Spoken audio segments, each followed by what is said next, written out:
Hello, good evening, and welcome to the Order of Nine Angels, an ongoing campaign featuring an adventuring party called the Crimson Dirks, 5e, D&D, all those things. And we actually have some visible faces today, so I point to these people over here.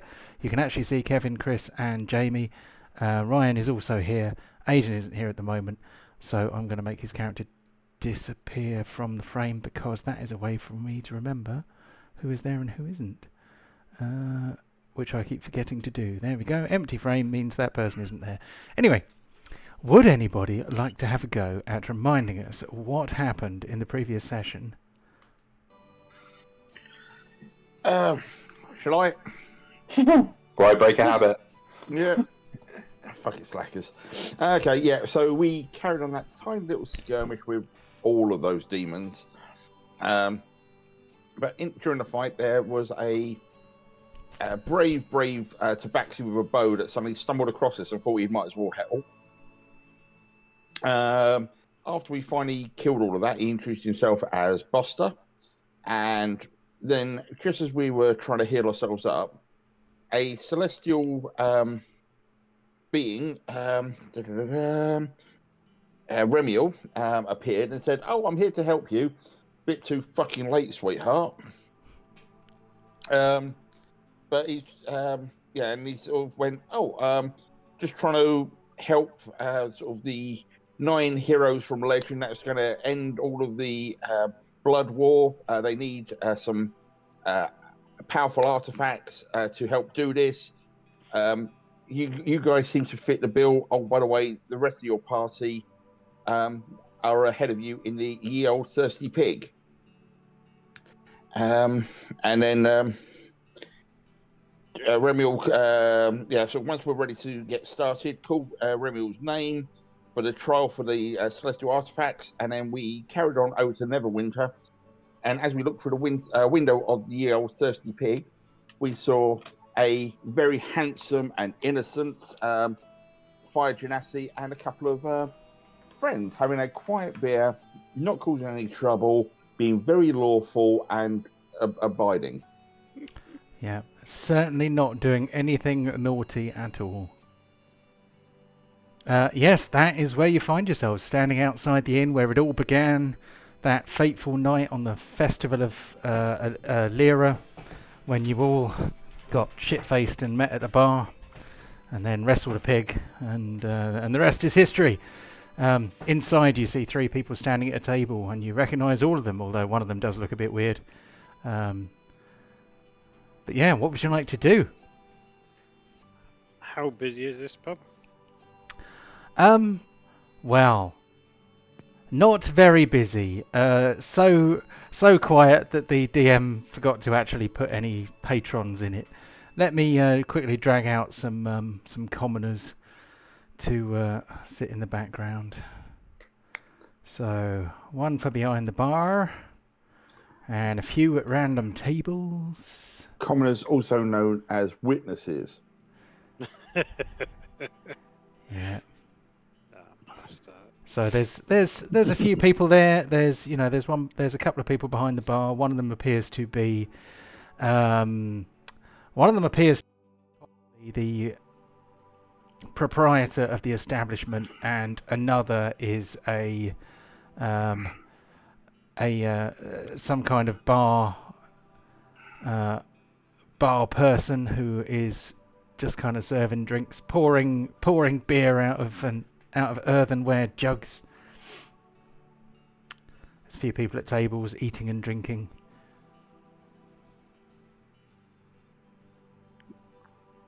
I'm going to hang outside for a little bit. Cool. I mean, what's Carol doing? Is he kind of standing and burning holes through the glass as he looks in the window, sort of thing, or is he? Pretty much, but he is going to sneak in via the back door, blend in with the crowd, being rather stealthy. Wants to sneak in by the back door, eh? Yeah. So, give us a stealth check then, just for just for the lulz, and let's see how stealthy you manage to be in your attempt to enter unseen. Fairly stealthy, I imagine. 25, not bad. Well, I mean, that's going to beat the passive perception of That's the lowest you can be. most people, and that's the lowest you can get anyway due to your reliable talent. Okay, so Karuk stands there for a bit and then decides to dash off behind the building to the back door. So go and see if you can find a back door. Cool.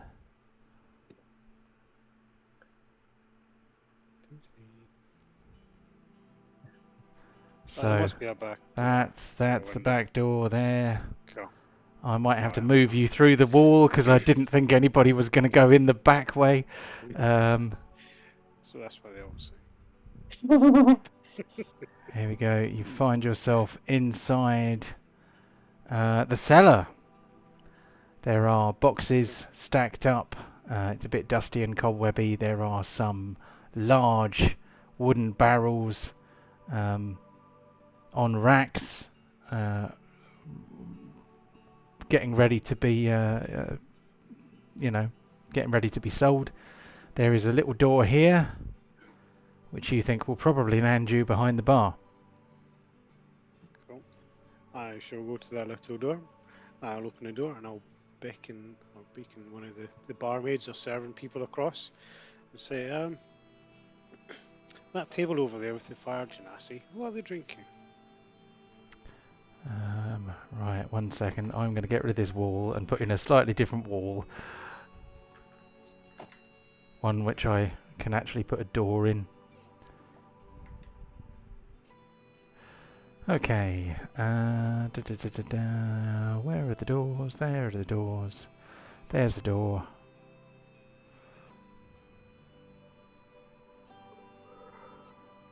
Okay.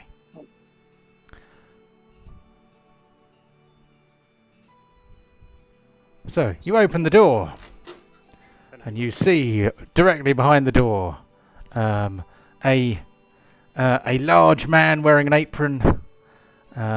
He is currently filling up a large ceramic jug from a big barrel. You very stealthily entered the cellar, and you very stealthily opened this door. So he probably is quite surprised to hear you kind of whisper to him.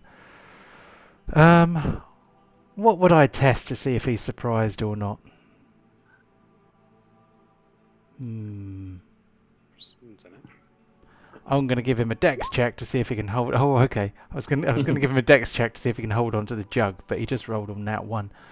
So he kind of goes, "Ah! Let's go with the jug." It is quite a big jug, it's like a gallon beer jug, and he's just dropped it on the floor. So it lands on the floor with a crash, and now there is like a small tidal wave of spilt beer kind of sloshing out behind the bar. This causes the barmaid to kind of squeak and jump back to try and avoid getting beer on her shoes.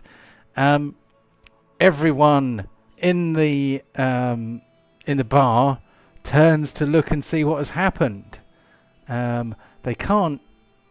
Most of them can't see you, but they can see that the door behind the bar is open, and that the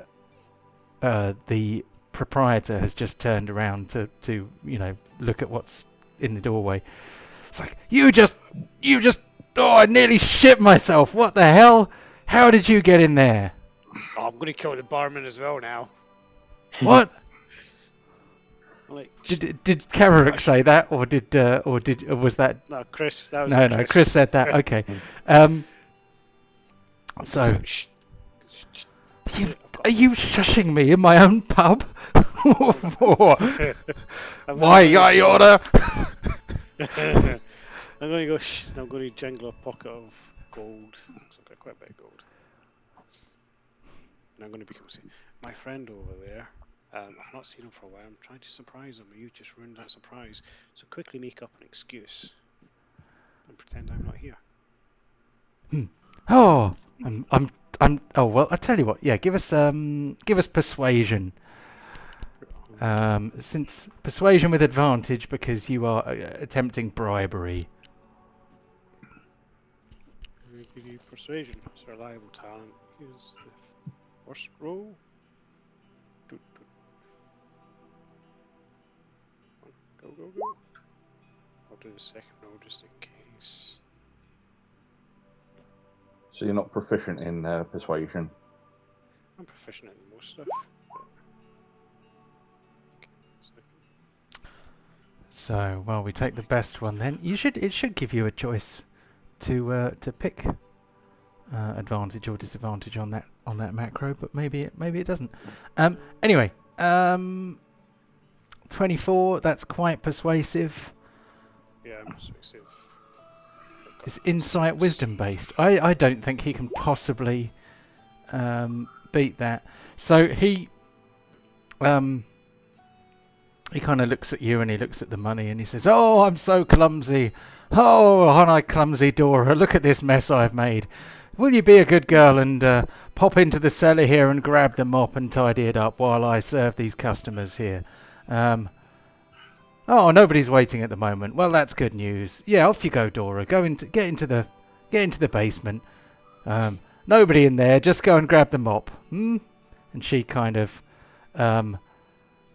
lets out a tiny gasp as she sees this cloaked and hooded figure in black in the basement, in the cellar. But she dutifully squeezes past you and goes to get the mop. And the barman, proprietor type chap, kind of walks out behind the bar and pretends not to see you. Cool. So I'll give a couple of gold pieces to the barmaid. I'll say, just stay here for a few minutes. I'm going to serve some beers.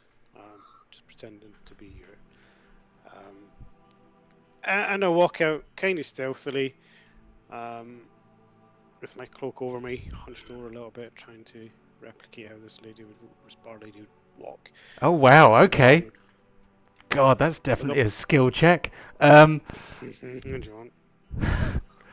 So, I think that is performance. Yeah, give us a performance check to see how well you can pretend to be a okay. I mean, that's more fun. Right. While all this... That's all panto. Before we come back to Karuruk, the rest of the party, Karuruk disappeared off behind the bar, and before he actually appears behind the bar, what were you guys doing?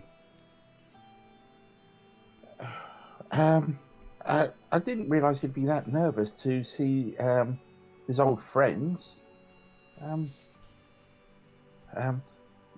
you think he'll come back in a minute once he's got his nerves back in order?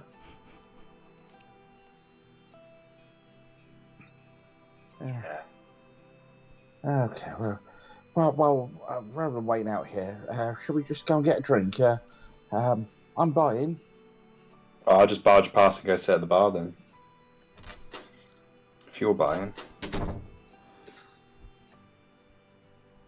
Cool. Well, Yorl goes to the bar. What am I going to do? I am going to go sit in the corner by the bar as well. Cool. I'll keep my eye on people.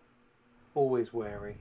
Yeah, I mean, Kellark would probably march in fairly boldly, and I suspect he would probably, I don't know, wink at the wenches. He's kind of a bit of a ladies' bird, isn't he? Yeah. So Pontos and Chew Bacon are just kind of barging in to go to the bar as well, are they? Oh yes. Yeah. So no attempt at subterfuge at all. Nope. Are we allowing pigs into the bar? I mean, are you leaving Chew Bacon outside, or are you taking him through the door? He's gonna go sit at the bar too. That helps over here then, yeah. So, And Steve, is Steve still here? Steve? Steve the goat. I tamed a goat a couple of episodes ago. Oh, his name wasn't Steve, was it? I think Steve or Barry or something. Let's just consult the Book of Armaments. And I mean, there definitely was a goat, and he was originally called Gunter, and you renamed him Stan, I think. Was it Stan? Maybe it wasn't. I'm It may not have been Stan, but he needs his own token art. At the moment, he is just a generic D&D goat. But I will give him his own token art at some point, and that means he will die horribly shortly afterwards. But you know. Oh. So Gunter or Stan or whatever you want to call him trots into the bar as well. We have got. Nice. The door shuts behind you. The proprietor is behind the bar as you sort of all start to file in. As you come in, there's a bit of a kerfuffle behind the bar, and the splashing of a large amount of beer being spilled. You kind of all notice a barmaid wearing a long brown woolen dress and kind of an apron. She disappears out through the door, and then back in through the door comes, I mean, blatantly someone else. So, I mean, let's have some insight checks to see if anyone actually believes that Kararuk is a buxom barmaid when they come back out. Let's have an insight for this one, I reckon, because you're trying to pierce the veil and see through his disguise.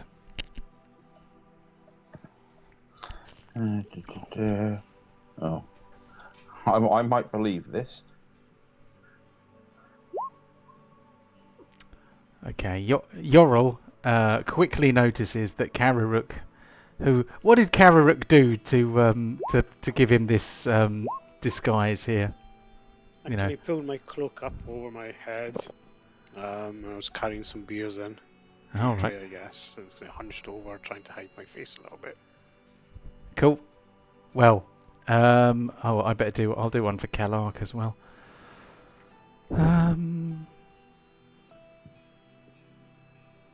So I also got rid of all the duplicate things on everyone's character sheets as well. I think the worst one for that was probably Kalark. There were loads of duplicates on there. Insight, there we go.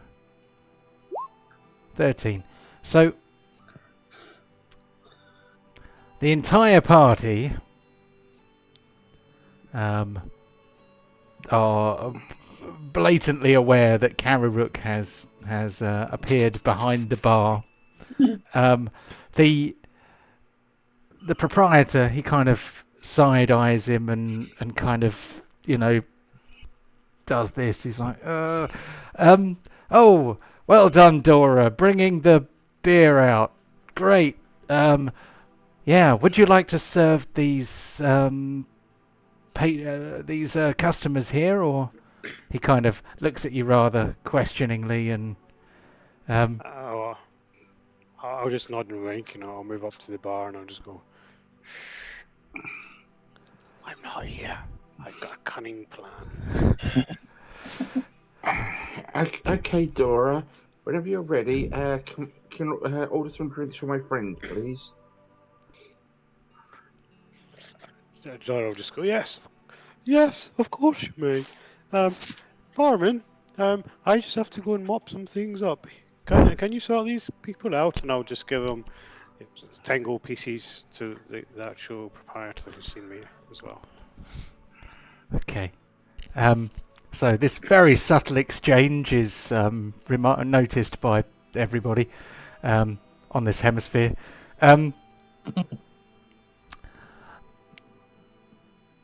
So the three people at the corner table, some of whom you might recognise.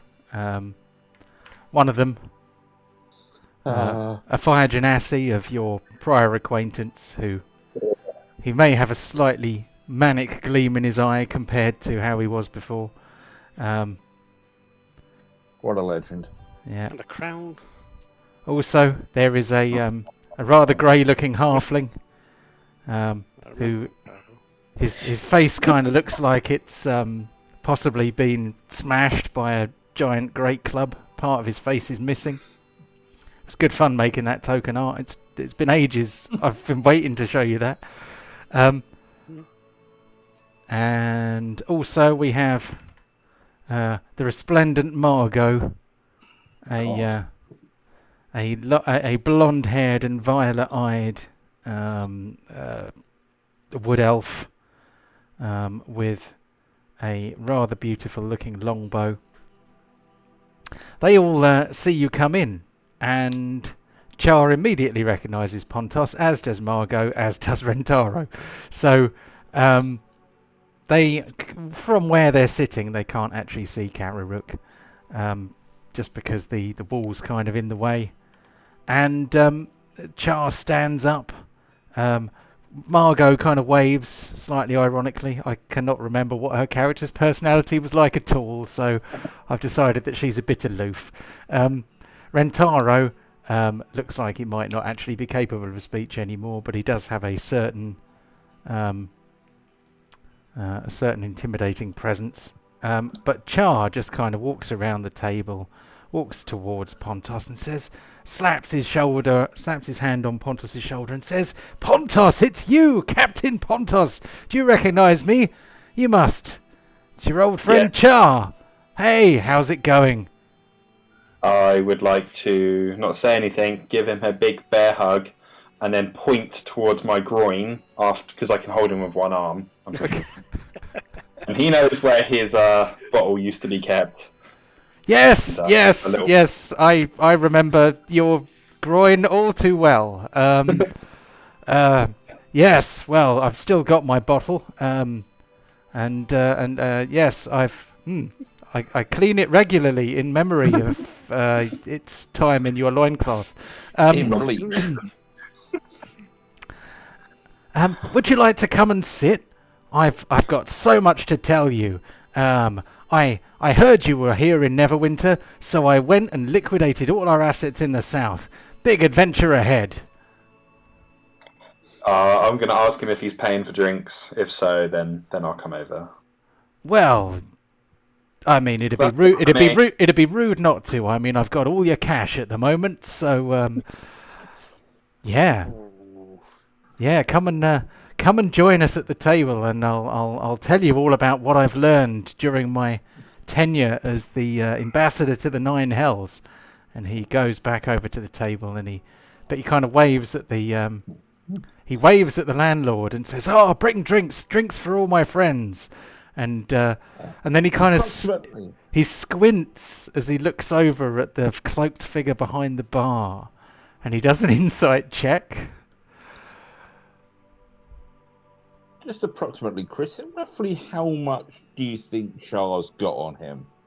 Just as an estimated amount. 400 and how much was it? 94,000 404,000 gold pieces. Yeah. 404,000 of my gold pieces. Say my. Hence why I'm going to kill him. Okay, so I accidentally did that to GM, but he scored 23. So Char says, in a pleasant tone, "Oh, Kararuk, have you changed career? Are you no longer a rogue? Are you now a barman?" Yes, indeed I am, my friend. It's I gave up the life of adventuring and I'm a barman now, so if you go and sit by your table, I'll bring you some beers over. Very well. Do you want deception or anything like that? I mean, yes, go on. Okay. My deception's pretty decent. 26. So, I mean, in the context, it'd have to be a miracle for him to fall for this. Really, I'm going to roll just to see what comes up, but I think it is fairly unlikely that he is going to believe this. He just kind of nods and says, "Okay, Kararuk," and he goes and sits down.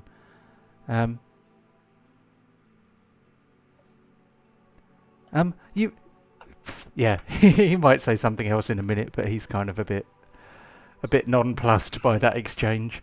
Rentaro kind of moves onto the bench next to Char to make space. What do you want to do? Yes, bring all your friends. See, I'll be there in a minute. Don't worry. Oh, can I bring Steve over? Charles not met Steve. Go ahead. I don't have control. Oh, okay. I have it, please. You can. Let's give you control of this goat of yours. There we go. You should now be able to control the goat. Whose name may now be Steve. He's probably a bit confused because he thought his name was Stan, and he started out life as a Gunter. So, so I will introduce him to Char, but I want him to sit uncomfortably close to Char. The goat? Yeah, and then just drink out of his drink, because I know he doesn't. I know he quite likes sharing. So I'm gonna move myself as well because I've been listening, and I quite like the look of a fellow ranger. So I'm gonna sit closer so I can listen in more. Cool.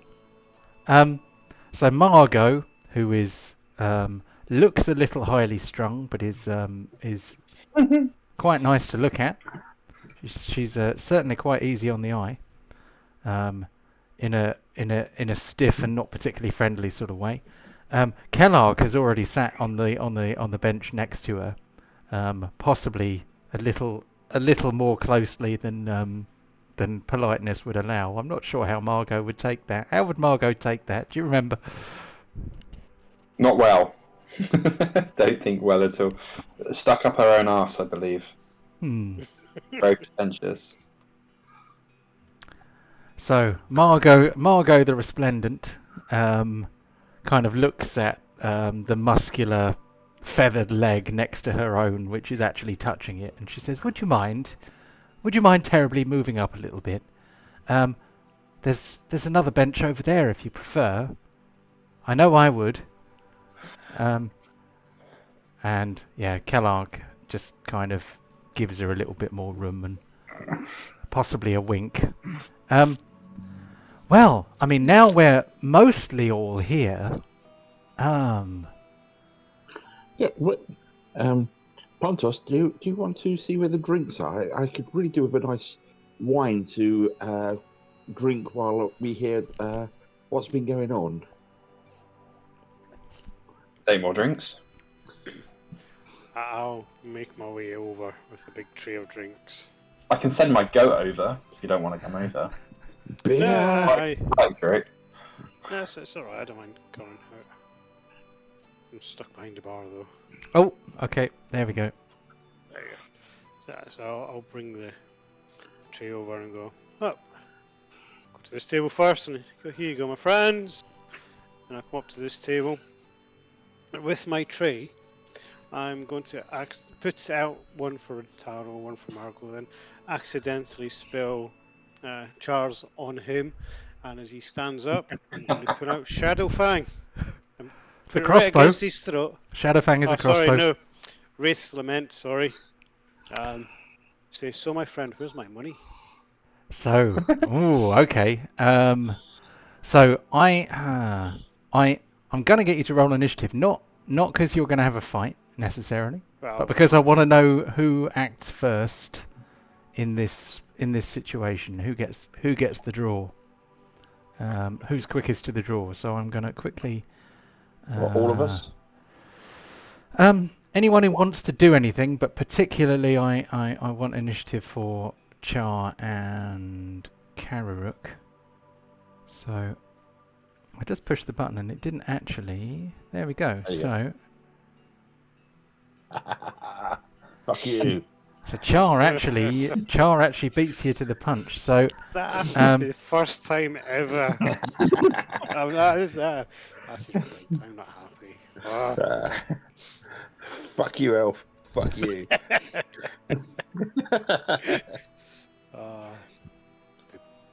Fire blood tonight. there we go. So Char, as you knock the drink over, he rises smoothly to his feet. So he doesn't actually get any beer on him at all. And as you're reaching for the Wraith's Lament, he This is Char, remember? this is Char, yeah. But this is Char after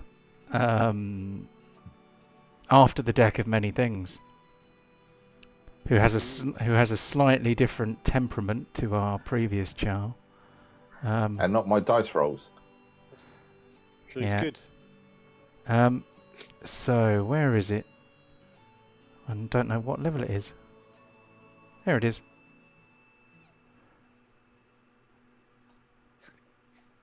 So, oh, really? He suddenly got disintegrate. So, obviously upcast at like level 5, because he's a warlock. He's going to cast Hold Person to try and stop you. Sticking a dagger in him. So can you please do a Wisdom saving throw?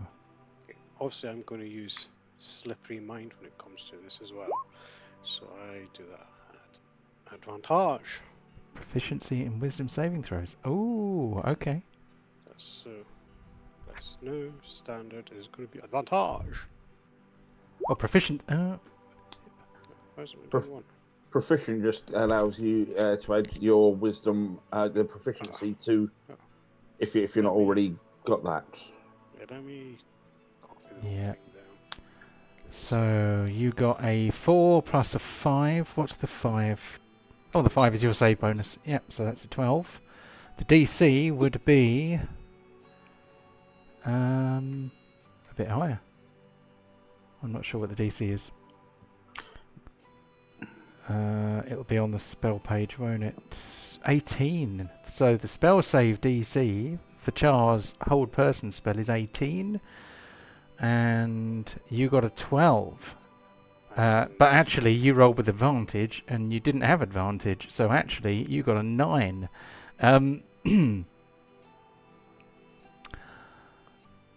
So I'm sure I got advantage somewhere. well, Slippery Mind gives you proficiency with Wisdom saving throws. So that means that you get... you should actually have had... it didn't add your proficiency bonus, so we need to actually check your Wisdom saving Actually, put it up to throw about box. 16. So yeah, that would be... well, you rolled a 4, we add 10 to that, so 5... 14 then. Yeah. So it's better than it was, but Kararuk is held. Kararuk is currently paralyzed. Can we help him? I'm going to make the turn order go away for now. I mean, Char hasn't done anything horrible. He's just responded to a threat. So It's because he's stolen 400,000 gold pieces in my gold mine. So Kararuk was clearly reaching for his rapier, and Char just kind of, I don't know. You can describe it if you like, Kevin, because how would he cast Hold Person? He does it with chains of fire or something, doesn't he? Normally, when he does it sort of out in the field, chains of glowing sort of fire wrapped around the targets around them. But especially with Carrick mid-draw, remember the fairly early on in Flash Gordon when he's getting all the tributes and one of the people tries to go for Ming and Ming just like freezes them. It sort of just reminds me a bit of that scene. But yeah, sort of as Carrick is drawn, Char's been suspicious of Carrick's actions. So as this all happened, he's just calmly put a hand out, and this red magical chain is just wrapped around him, holding him in place. No need for any rash actions, Kararook. You betrayed me. You were my friend. You've stolen 404,000 gold pieces of my gold mine and my manor house. You're going to die. Just going to see whether you can actually talk while paralysed. For a narrative, it doesn't really matter too much. This is true, but it's more funny if he's going. Paralysed creature is incapacitated and can't move or speak. So that dialogue was happening in Carrick's head. Carrick's lips move slightly, but not enough to form words. And Char's like, I know you're cross, Kararook, but it really was just a matter of being expedient so that we would be ready to head off. So you've been to Phandalin then? Is that why he's so out of sorts? Yeah. While he's a little bit indisposed, he wanted to show us the mine and the manor house that him and Pontos had, and I was quite interested to see the magical forge he was saying that was rediscovered. But alas, it's all been sold on to new owners. Yes. Well, we needed to realise our assets so that we'd have plenty of money for the quest ahead. And it was a lovely manor house, wasn't it? Did you see it? Only from the outside. Well, we spent a lovely weekend there before we sold it on to the Rock Seekers. Of course, I had to get the old band together, so to speak. I had to cast some unholy magics to get Rentaro back. Sadly, I've not really got a great deal of skill when it comes to resurrection magic, but bringing him back as an undead abomination was a start. Rentaro kind of goes, abomination. And, Nate, are you here? And Margot, well, she was challenging to find. She's always been so stealthy and fleet of foot, so hard to find when she doesn't want to be found. But yes, I found her, and she is committed to coming with us on our quest, our perilous quest. And Margot kind of sighs and says, I mean, if I have to, I'm doing it for the money. Well, you mentioned a quest or several times now. So I mean, where's my manners? I met you very briefly when I was traveling the plains with your friends here before. I'm Yorl Strandweaver. I've been associates with your colleagues here for a little while now. I said a lot of things about you and Rentaro and Margot, about the adventures you all had. Well, I mean, it's lovely that you've heard about me already. Yes. Well, was there a question there somewhere? Well, it was just I apologise. I was just manners to introduce myself. But so you mentioned a perilous quest a couple of times now, but you haven't really expanded on that? No. So there's this ancient group of celestials called the Order of Nine Angels. They came down from Mount Celestia and set out to defeat the evils of the abyss, which were burgeoning in many thousands of years ago. They were growing and threatened the whole of reality. Yes, 9 celestial angels, all all full of the power of Mount Celestia and full of enthusiasm for destroying the abyss and putting an end to the demon threat. And they initially failed to defeat the abyss, and they lost many of their celestial artifacts, the great and powerful magical items they brought with them to put an end to the demon threat. They were lost and scattered to the different planes. All over the place they are, apparently. But then arose the prophecy of the 9 angels, which refers to a party of 9 adventurers who would come together and reclaim the artifacts of the 9 angels and thereby put a stop to the blood war, which still to this day threatens the whole of reality. I learned some of this. It's something that's rather popular in Devil's Lore, because they also wish for an end to the blood war and victory over the abyss. I've got a copy of it here, actually. I mean, it's written in Infernal, but do you speak Infernal, Yorl?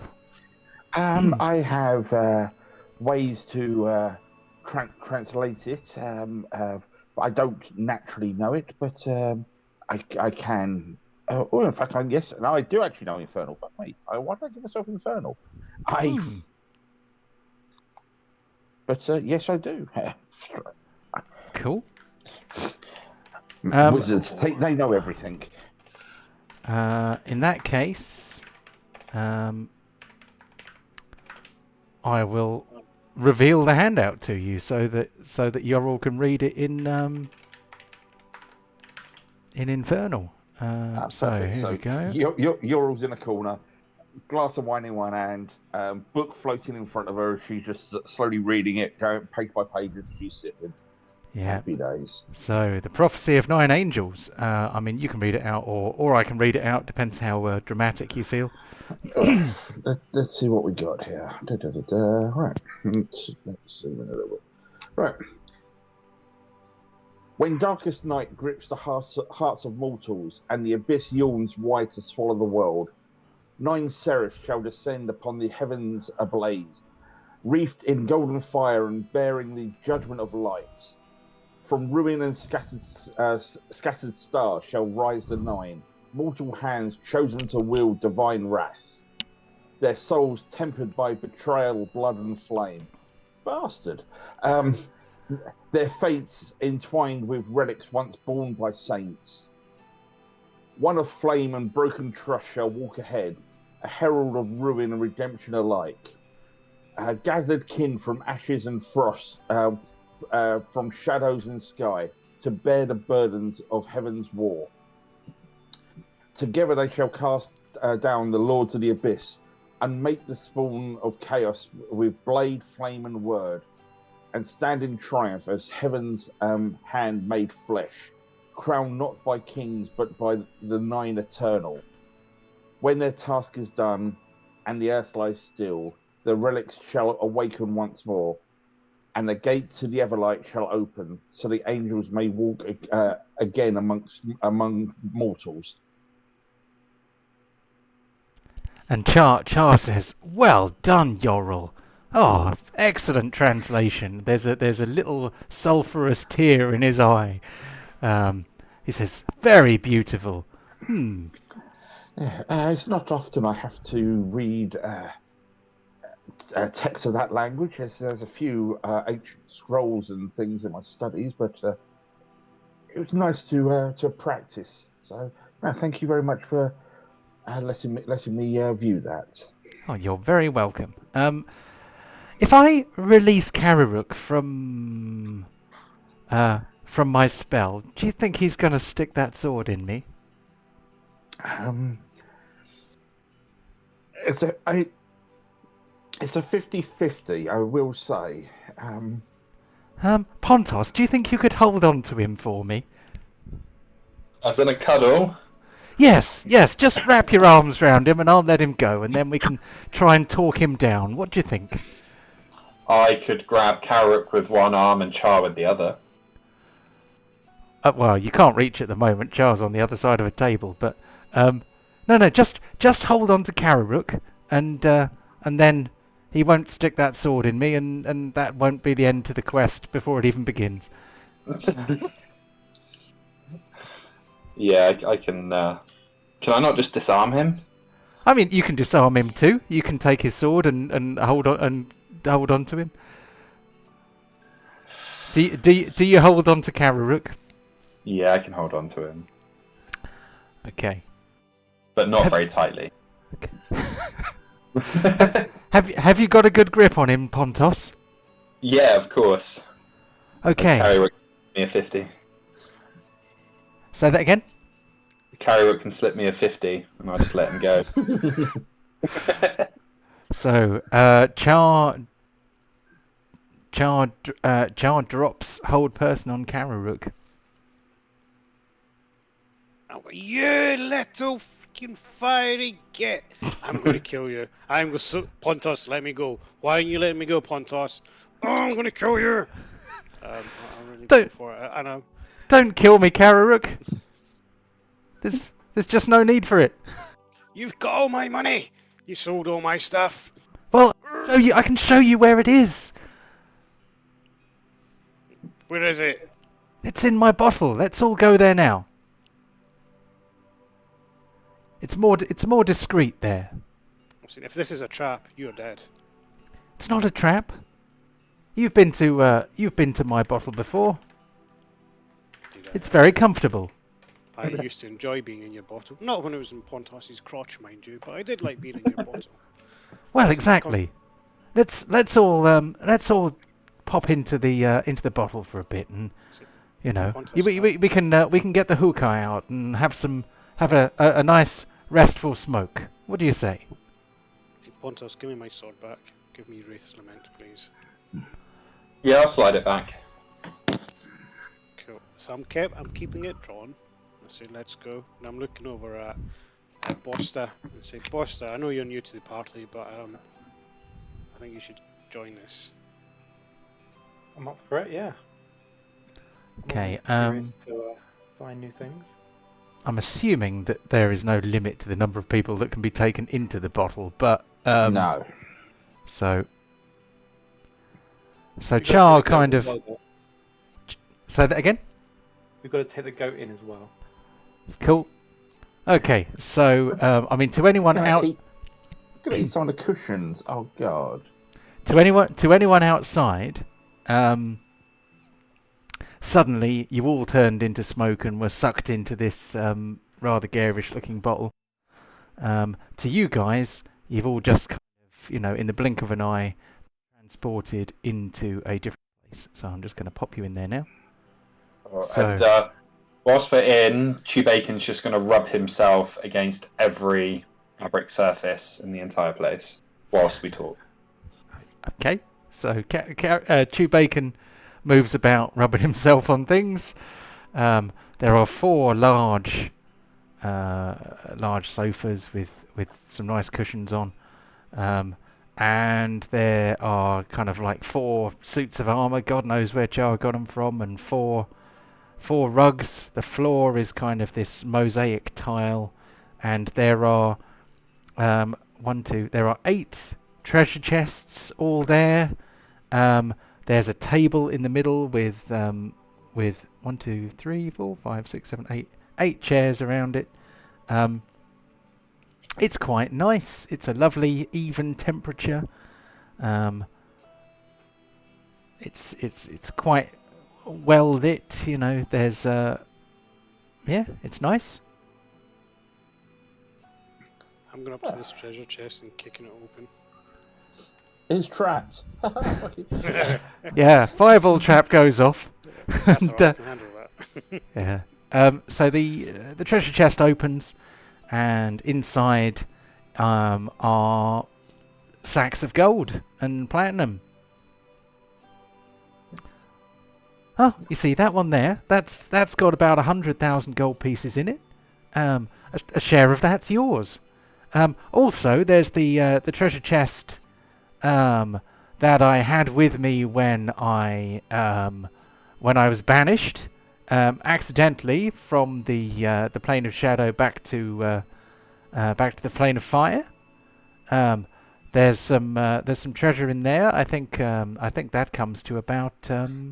I'll tell you in a second. Let me just find that spreadsheet.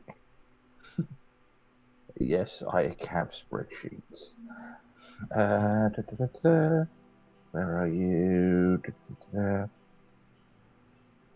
Not frames dirt. There we go. And open up the spreadsheet. Talk amongst yourself for a moment. Yeah. Right. Inside that one, there was there was about 45 grams worth of gold, plus various items of jewelry and treasure that we'd acquired. Yeah. So I'm going to move some stuff over to the folder, which has got all your stuff in it. So there is a treasure chest,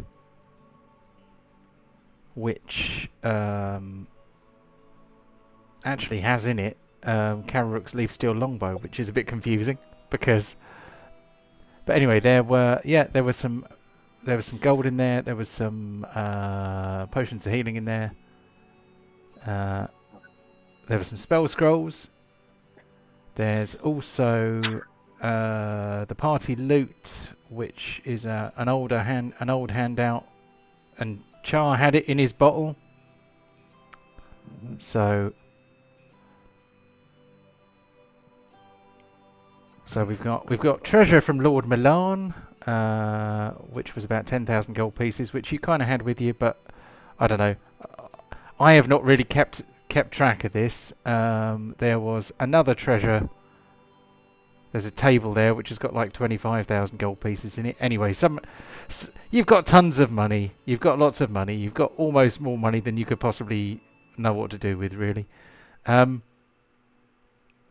But there was a treasure chest which had in it a number of magic items which the party had left in Char's care, including Staff of Fire, Staff of Striking. I mean, some of these things are Char's, but there was the Dragonbone Greatsword, the Glass Staff of Defense. You know, there's a few things that Char had with him when he got dispelled.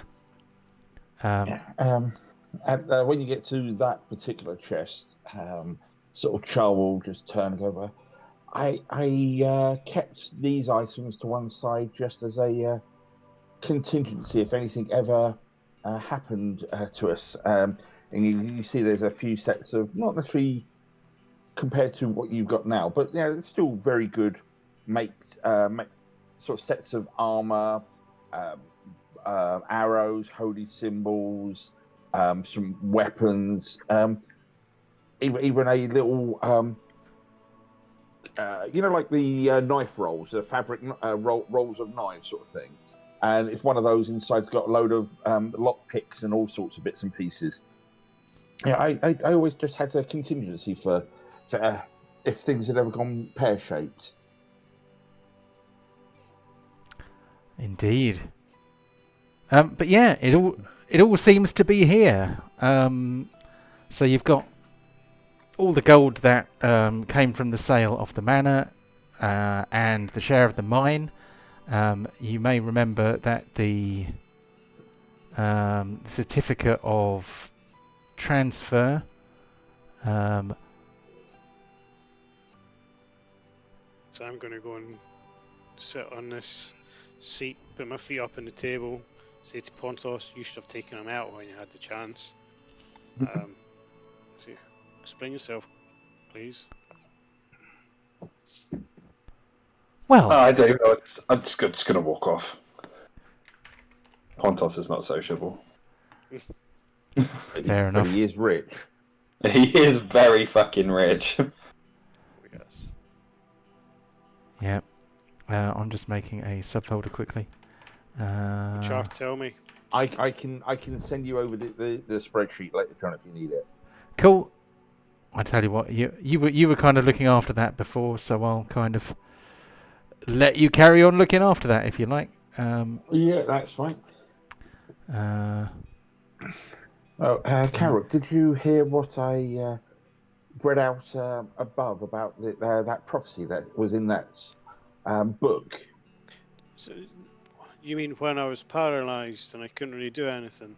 Of course I heard. I believe, yeah, with that celestial being we met a few hours ago, who said they were also part of this 9 angels, and now we're seeing this prophecy. I think there could be something much bigger and much more suited to your talents. I mean, you've already killed a god in one way. It sounds like there are more that you could sink your blade into. Very well, but what's that got to do with 404,000 gold pieces plus all the extra, which is probably takes us close to 500,000 gold pieces at least? Well, if you put pay to the blood war, I am sure all of the gods of Celestia will shower you with riches and eternal glory. Me and the gods don't get on. You've gone down the wrong track. I want to kill all the gods.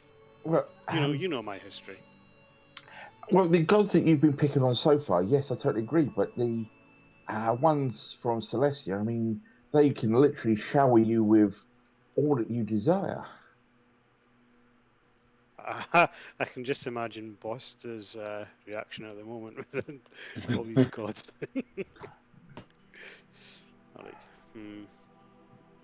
I mean, who's that? If you were the person to end the blood wars that has gone on for ages beyond counts, you would be, your name would dwarf every god in existence for you having that fame and power. That tweaks Kararuk's ego, consciousness, I guess. Oh yes, ego. So I'm like, well, I'm quite well known in the brass already. Eternal fame. That sounds cool, but I do like my money. So I'm going to look at Pontos.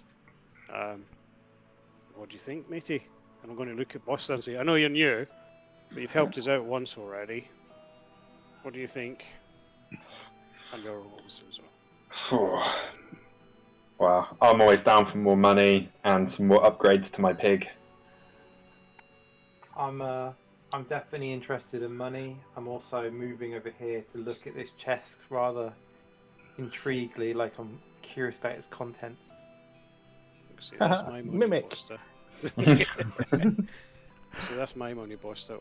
Take any of that and It's just Take money. it. There's no ownership. Take it. It might be the shortest lived character we've ever had. Do it. Well, you seem to be coming around to the idea now. What do you think, Kararuk? Are we going to go and attain eternal glory and fame and power beyond that of the gods? It sounds very interesting. We could go with the side of the angels, but who's on the other side? We could go with that side. I think those individuals we faced when we first returned to the material realms, they would be, they're the other side, basically. They weren't very nice. Exactly. So, okay, so now we've kind of got past that hurdle. Shah, what what's sort of the plan that, or what information have you got to offer? Well, there have been uh, a few documents I've not managed to track down very much, but there's a mural as well, a mural of the 9 heroes alongside the 9 angels. It's it's a very interesting mural. It's been seen in more than one place. It's been painted by more than one artist, and apparently it changes depending on who is looking at it, and the flow of time and fate can cause the images to alter. It is referred to properly as the mural of the ninefold triumph, and when viewed, it shows 9 different heroes in it. You may already have seen something along those lines. Yes. Strange enough, we did see, and our feathered friend here, he appeared out of one of such image. Yes. He does look unusual. He is. It sounds like a case of spontaneous thaumogenesis. He has been born from the weave itself. Surely he must be one of the 9 if he has come from the mural of the ninefold triumph. However, we cannot be sure who the 9 are. We need to find the 9 heroes, bring them together. Rentaro, Margot, and I have been planning a trip north. We should go with haste to Pentagon and reunite with our friend King Deep, for I believe there is a good chance that he is one of the 9 heroes. So you believe all of the Dirks are part of this 9? Yes, I believe so. However, there is definitely, well, something. I wasn't expecting you to bring a ranger with you, put it that way. Because we've got a ranger here. And he points over at Margot. I'm not sure which of these rangers is the right one. Well, two rangers make one whole hero, don't they? I thought that's how I hear it. Margot scoffs. She's currently polishing her fingernails on the back of her on her cloak. And I draw my bow and aim it at Margot's head and go, I can solve this real quick. She kind of yawns as you do that, and she says, "You would be dead before the arrow left your quiver, left your bowstring."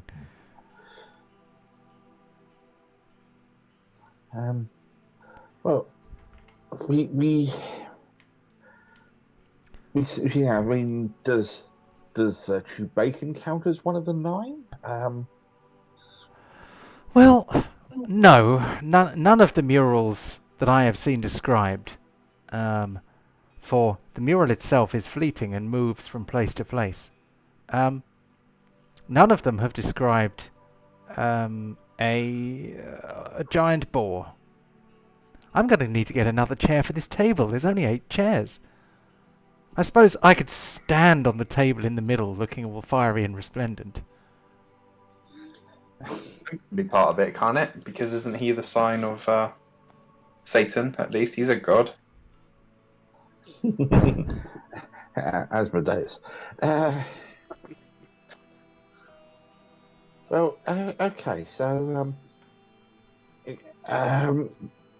do you want us to head with you to Pentagon, or what other information do you have?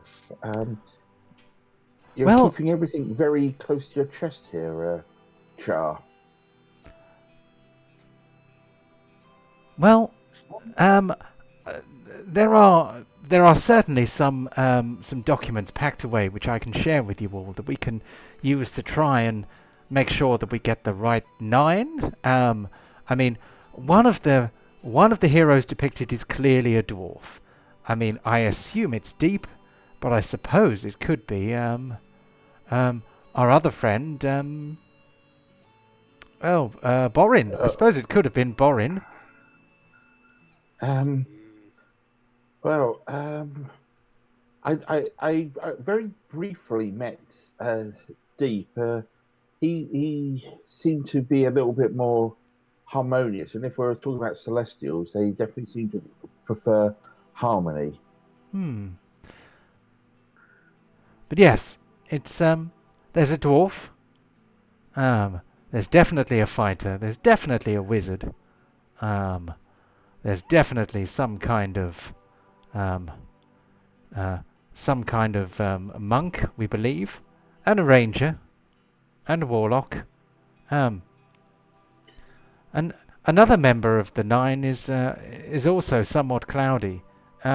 Some scholars have said that it looks like he's playing a lute, but others say that it might just be a great club being held ready to strike. So there's still some uncertainty on the 9. Yes, well, there are 9 heroes, and we do not yet have them. But when we do, when we assemble the 9, we will have the warrant of the heavens, divine purpose. The Order of 9 Angels will surely come down and tell us where to find their lost artifacts, and then the quest may begin in earnest. But before that happens, we must assemble.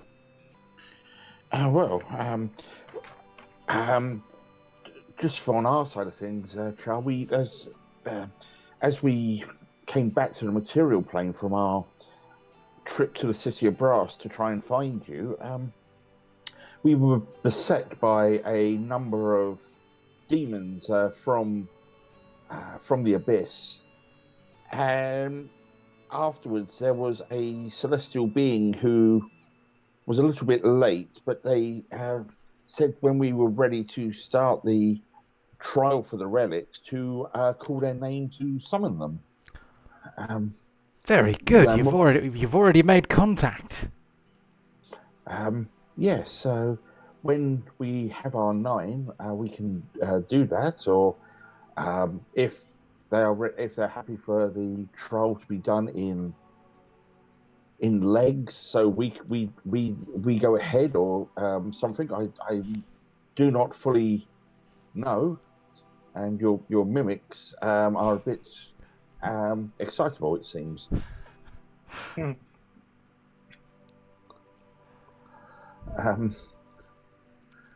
But yeah, so reading this prophecy, it's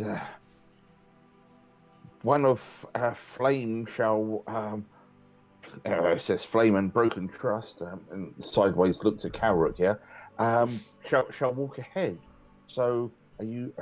Does that imply that if we assume that this is us, that you scout ahead of us, or what?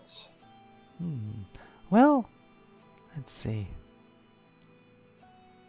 I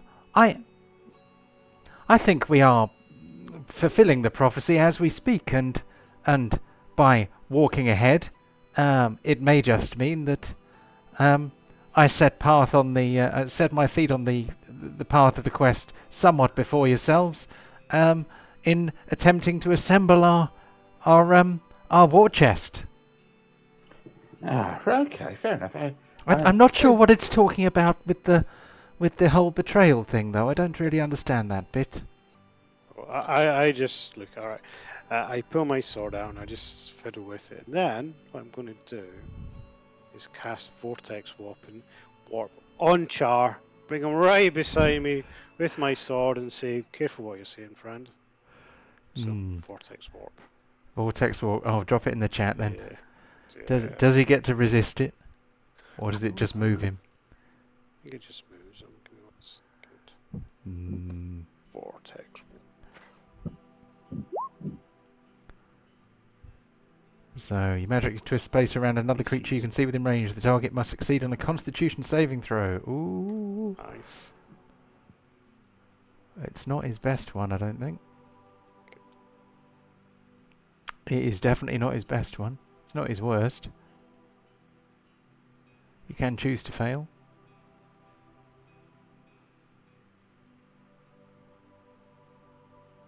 Everyone just sees me pointing towards Char. Oh, okay. He rolled an 8. So So point towards. he patwangs across the room next to you. Yeah, I point towards Char with my offhand. Purple sort of, don't know, outline appears across him, and he goes pop, and he's beside me with my sword right at him and says, "Yeah, don't do that again, my friend, or it won't be a good ending for you. Don't do what? Steal all my money without me notice. You don't just sell someone's things." And I look at Pontos. Isn't that right, Pontos? Hell yeah, it's right. Very well. Anyway. He goes and gets back in the chair. I could do it again, that'd be funny, but now I won't. So, we're about halfway through our session time. So let's have a quick break, and then you can tell me what you want to do next. Alright, I'm going to say Okay. goodnight to my daughter. I'll be back in a bit.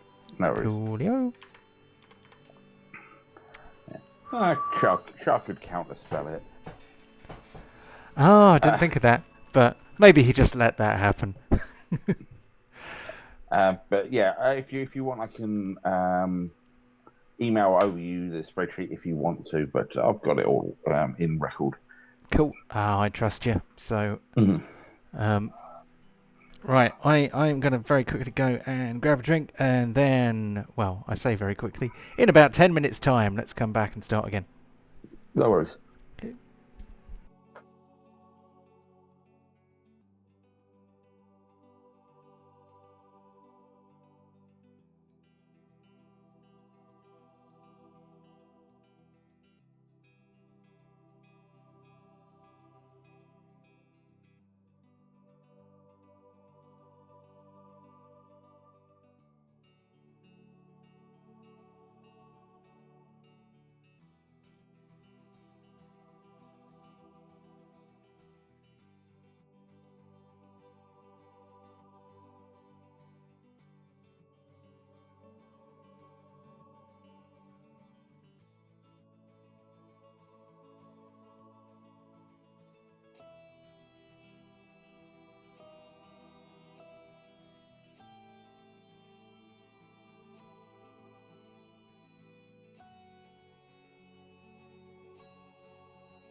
Hello.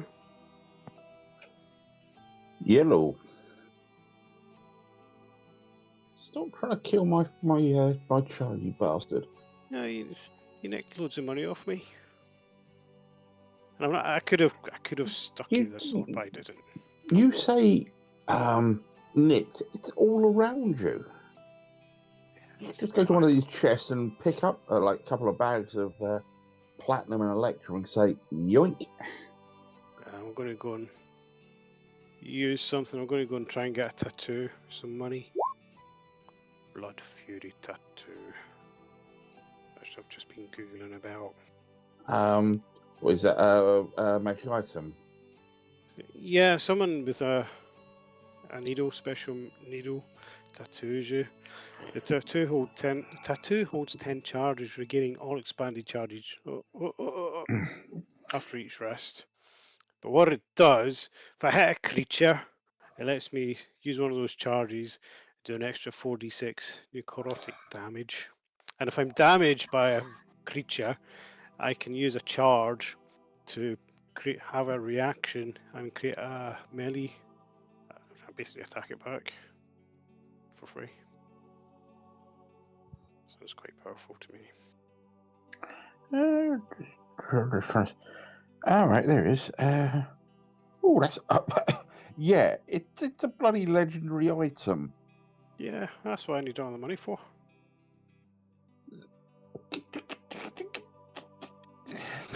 Well, it's probably about 5,000 gold.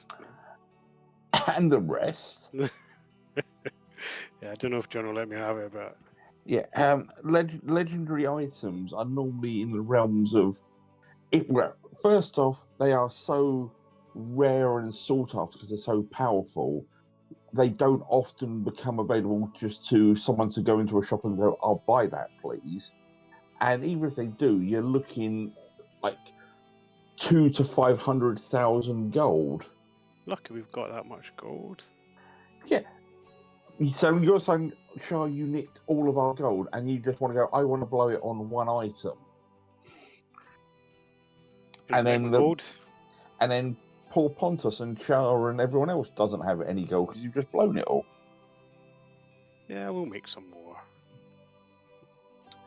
But yeah, when I still had Char, I had in a little chest in the bottle some of the items that no one wanted, plus the half plate armor +1, rapier +1, the dragonbone greatsword, stuff for striking, and then some more standard bits and pieces, arrows and bows and holy symbols.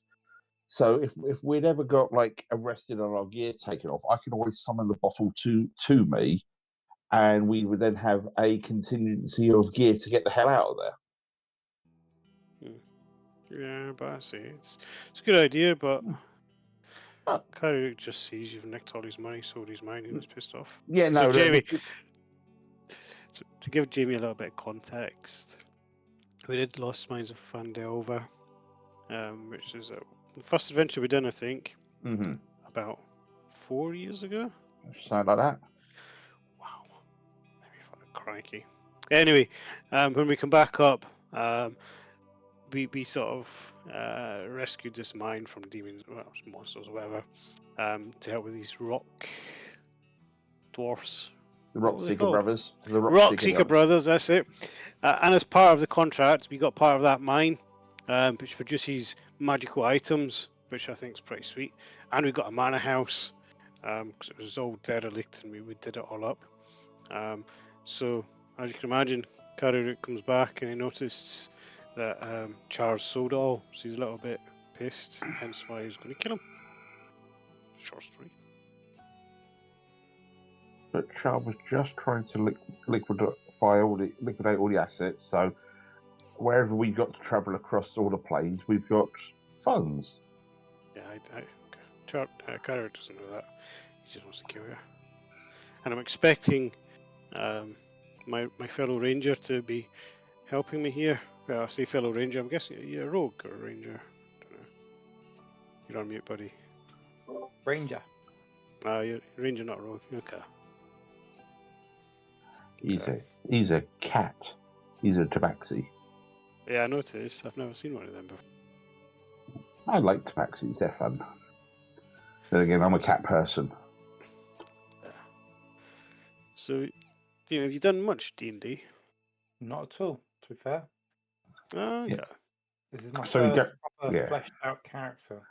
Yeah, going in straight with a level 15 character going, what the hell is all of these rules? I guess it gets good. You enjoying it though? Yeah, it's been good fun actually. I like having the sort of story to it all. But again, in case you hadn't got to it, we were in the Shadowfell, which is like a shadowy mirror of the material plane, and a individual that isn't here anymore, a very angry dwarf, had the ability to cast 3 wishes through this magic item. Why he bloody got that? And he could have quite happily said, for one of his wishes, all of us go back to the material realm once we've done what we needed to do. But he didn't do that, and I didn't want to backseat gamer him and all the rest of it. It's just like, So instead we figured out another way of doing it, but using a different spell, but it takes the target back to their home realm. So for everyone else, it was like, you were born in the material realm, you go back to the material realm. Char was born in the City of Brass, which is in the Plane of Fire. So he was sent to a totally different plane to everyone else and wasn't able to rejoin them. Oh.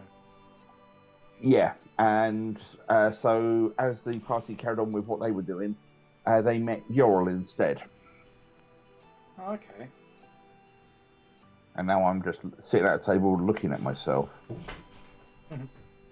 You said looking at yourself. Was that looking or licking? That's what I'm checking. Did I stutter? That was very funny. So that's who Char is in relationship to other members of the party. Rentaro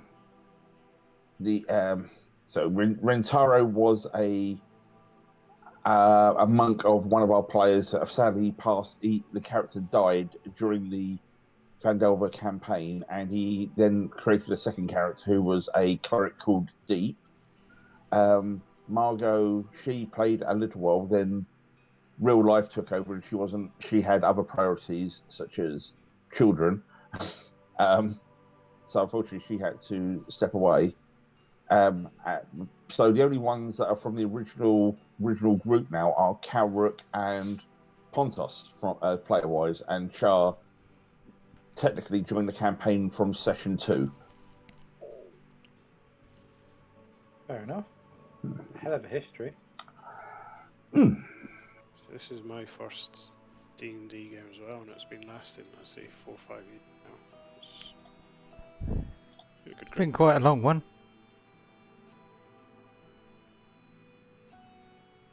Who's casting? Who's doing fireballs over at Calark? I quite like the new special effects they put in for Jumpgate. It is definitely much more betterer. Better. Much more betterer. Whee! That's not very nice, I Mm, think. This is not just going everywhere. bacon. Wait. Oh, sorry, didn't see you there, Ryan.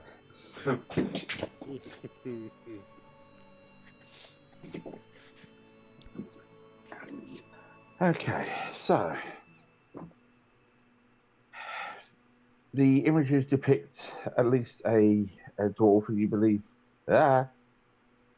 Everyone, this is the epilepsy test. Commence the foaming. Alright, so we're back on it. Yep.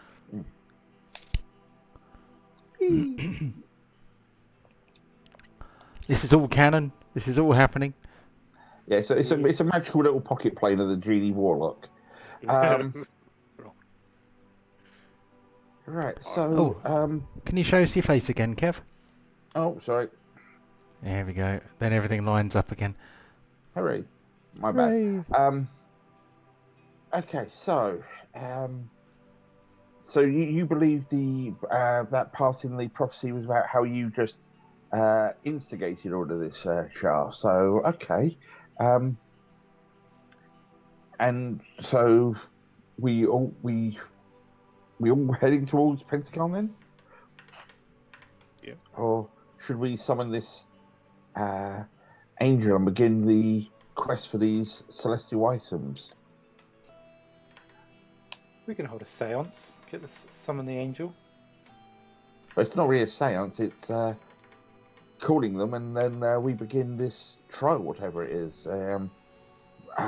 You've had more time to study these prophecies and portents, Char. So,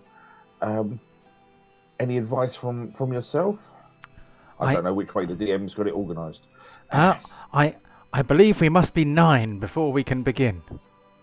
And we are not yet 9. Sorry, Chew Bacon. 1, 2, 3, 4, 5, 6, 7, 8. Yeah, it's only 8. And 2 of those are actually duplicates. And Steve and Chew Bacon. And yeah, Stan or Steve or Gunter.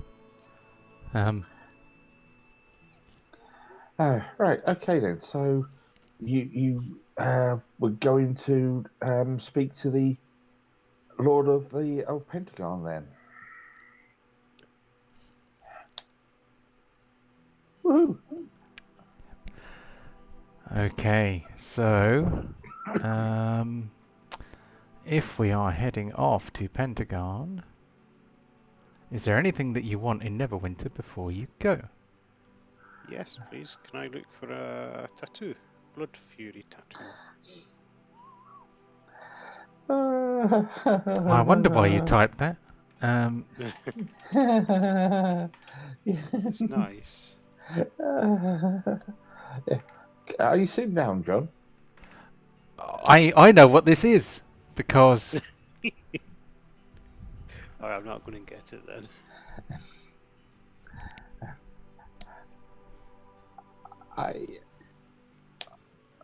It's up to John if there is someone that is willing to sell such a extraordinary item or not. Well, it is legendary.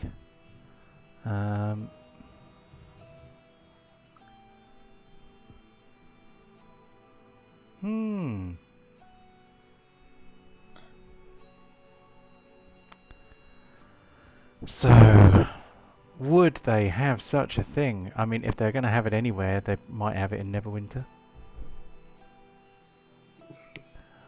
There is a chance that you might find one, so I'm going to get you to roll a flat d20.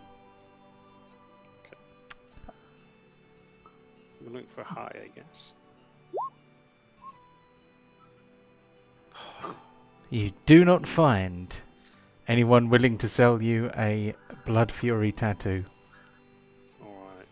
Oh, I'm just having rubbish rolls today. Alright, okay. Maybe that's the celestial item that you will find. Oh, very well done. But yeah, let's if no one wants anything, let's just head to Pentagon. I don't know if anyone Is there wants anywhere anything. that can sell me a better bow? I want an upgrade. Really? Yeah, doesn't do much damage. Have you looked at the one you've got? Oath What bow? Yeah, I don't like it anymore. I want a bigger, better one. What? It's one of the better ones there is. Oh, is there? Is it not? Okay. Maybe I just got bad rolls then last time. It did very little damage. Because you've got the Oath bow. Yeah.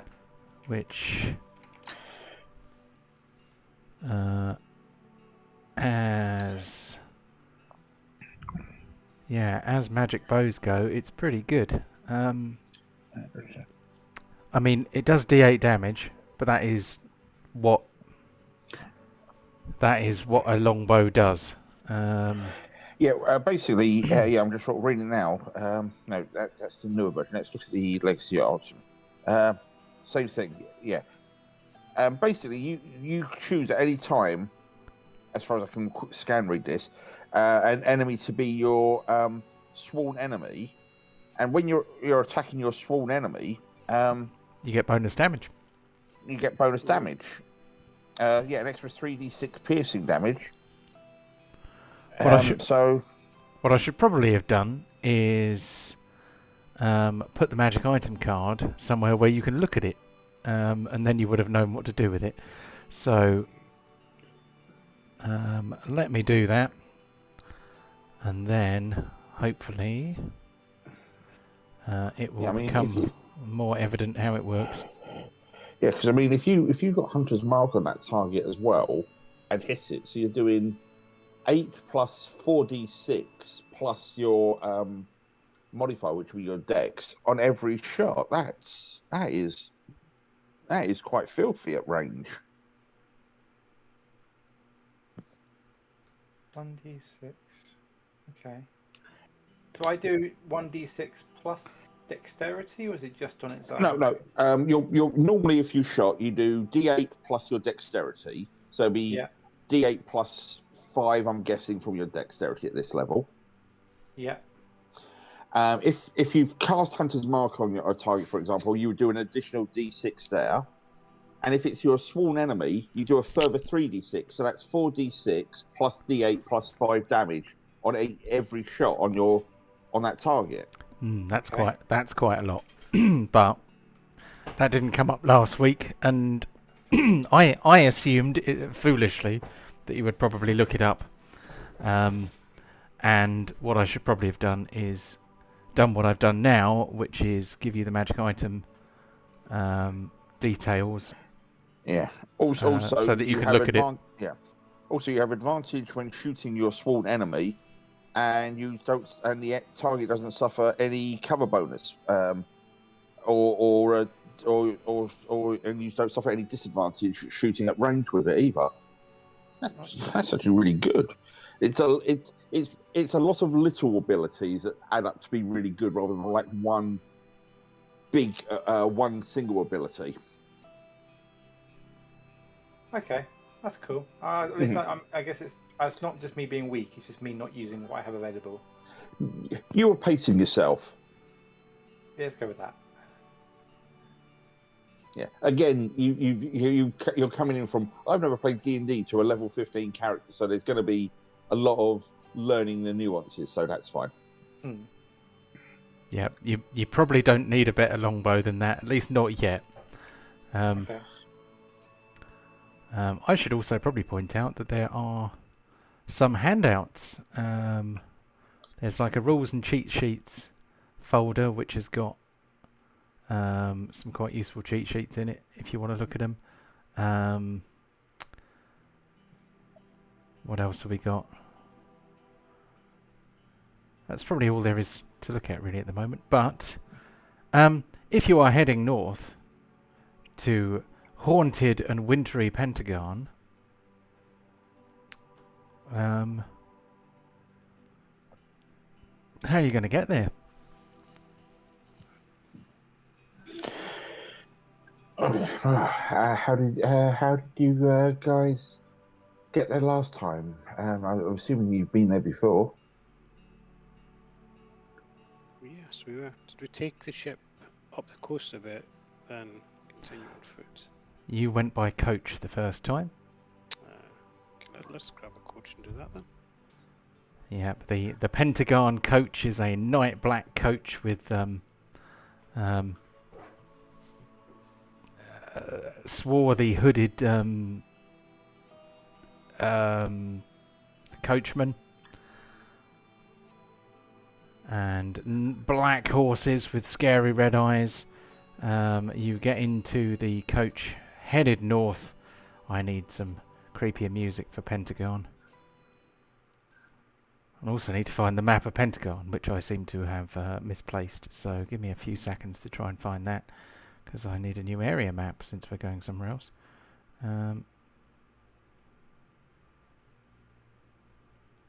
So Pentagon is, of course, if you remember, a land of snow and frost and the undead. The center of Pentagon is a mountain upon which the Pentagon family, the House Pentagon, mined aluminium. Aluminum. Yeah, great minds. Aluminum.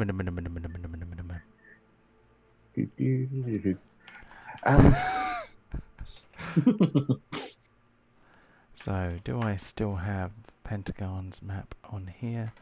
Maybe if I spell it correctly. No. So, I'm going to quickly pop that in there. It must be in one of these here folders.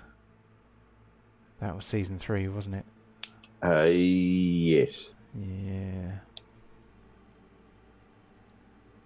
2048 by 1536. No, we'll have that one. 2048 by 1536. Why is it that size? That's interesting.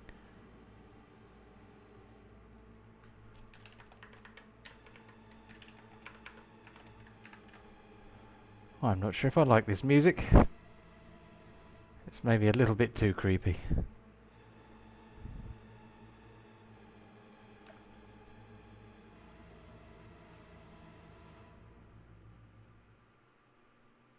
How's that one?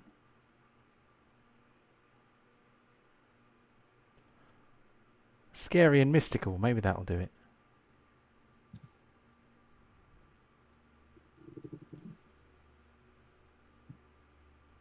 Yeah, that's better. Anyway. Set dimensions. How do I make it fit to thing? Change layer. Map. Map page. Resize to fit. There it is. And then we don't want it to have eyes of its own because that would be weird. Because it's a map. We don't want the map to have vision. Okay. Passing through the north of the Sword Coast, you find yourselves on the road to Pentagon, a place that you have been to before. And if anybody wants to know what the Crimson Dirk's adventures in Pentagon are all about, you can check out the previous campaign, Into the Jaws of Death. Sadly, episode 1 was missing because it was the first one I ever recorded, and I failed miserably to record the sound. And to add insult to injury, my solid state drive failed, and I actually lost the video, so I don't have any version of that at all anymore, sadly. Just to remind myself, was that the library? That is the Fortress of the Dark Gnomes. That is the... I cannot remember where the library is. But I think that was the one with all of the mechanical things that we ended up all over the place. But anyway. Yeah, because you went to a library and there doesn't appear to be a library on the map, so maybe this is the wrong version of the map and there's a different... But either way... It's fine. It's I was just trying to remind myself of the of the locale. Yeah.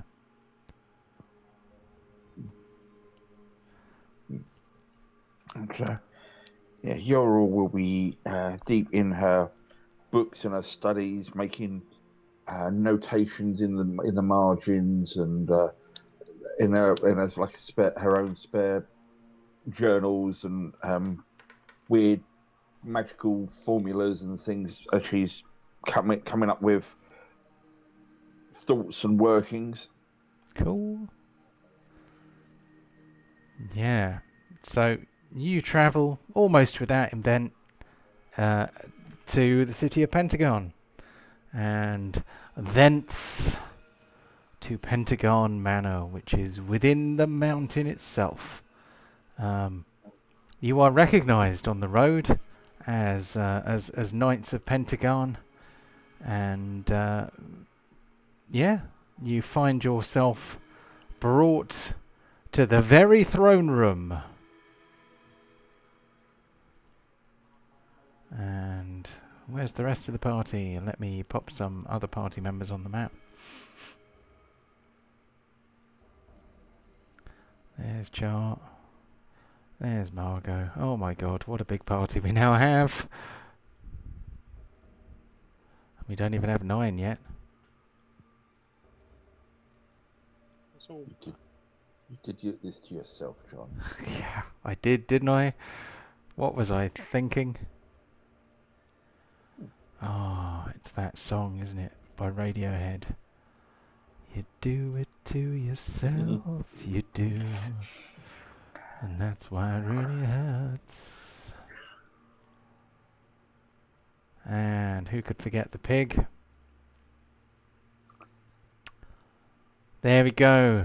You are all in the throne room. It is quite a long throne room, dominated by dwarven pillars, which are very tall, reaching up to a high, lofty ceiling. On either side of this room, you can see there are stone tombs which house some of the previous rulers of Pentagon, and there's kind of steps leading up to thrones at the front. If you would like to head towards them. In all my studies, I didn't think it was true, but yeah, dwarves do seem to want to overcompensate, don't they? I so hope Nade's watching this. I'm an elf. I'm an elf. I can say stuff like this. This is fine.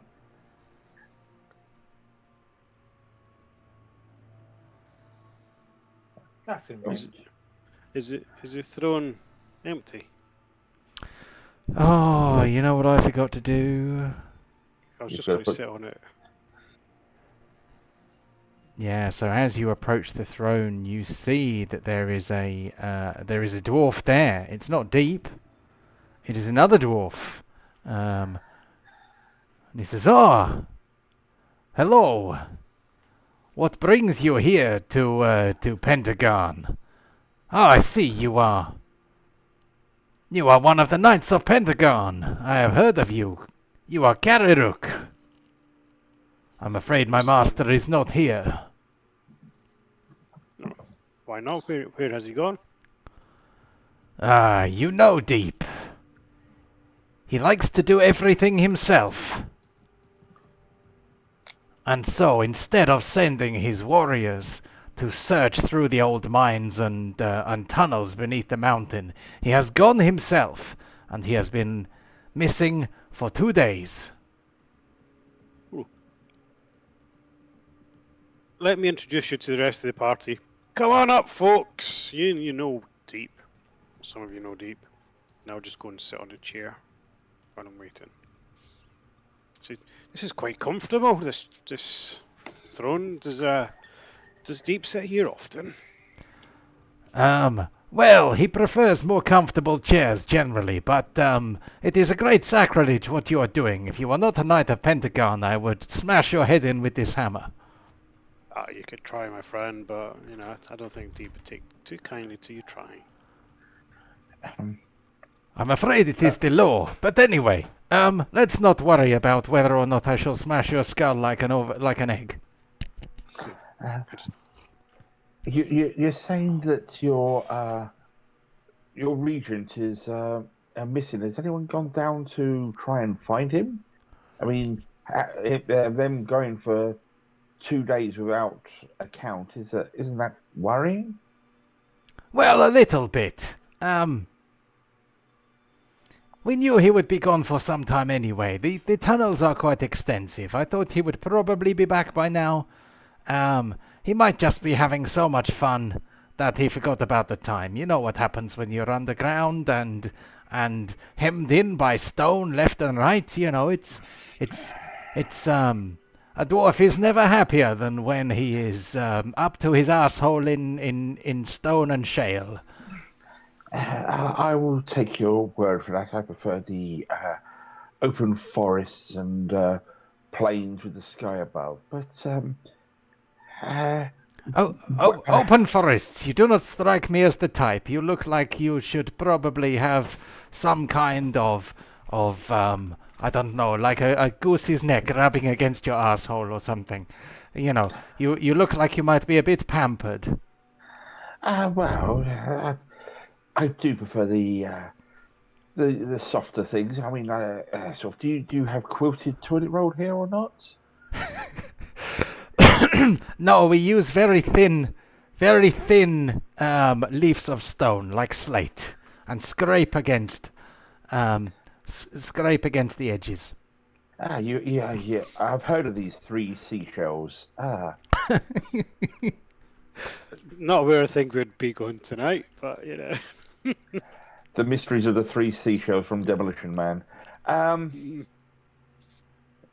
Whereabouts is this entrance? Maybe we can meet your regent down in those tunnels then. Yes, very well. I will randomly switch accents, and then I will show you the way. He goes up to the dwarven statue behind you, the really big one, and he says, "You see, behind this statue here, there is actually a passageway that leads down into the mountain itself. It What, was back here? hid. Yes, they built the throne room right behind it because the ancient minds of Pentagon, they did not want any commoners coming in and stealing their treasures. So they hid it behind their very throne room so that only the most important of the dwarves could actually access it. Okay. You should be careful. let's go and find him. I'm sure he's gone to some sort of trouble. If you guys want to lead the way, I will follow in your lead. Boss there. Obviously, you've been a ranger. Do you want to scout ahead with us? Will do. Can do. Yes. I was just keeping my distance in case I need to kill him. Char says, Glad you've got our back. Margot Rentaro and I will stay here for now. You've Just got in case he this. turns up. Yeah. Cowards. Well, we don't want to go down there mob-handed, and it does look rather cold and dirty.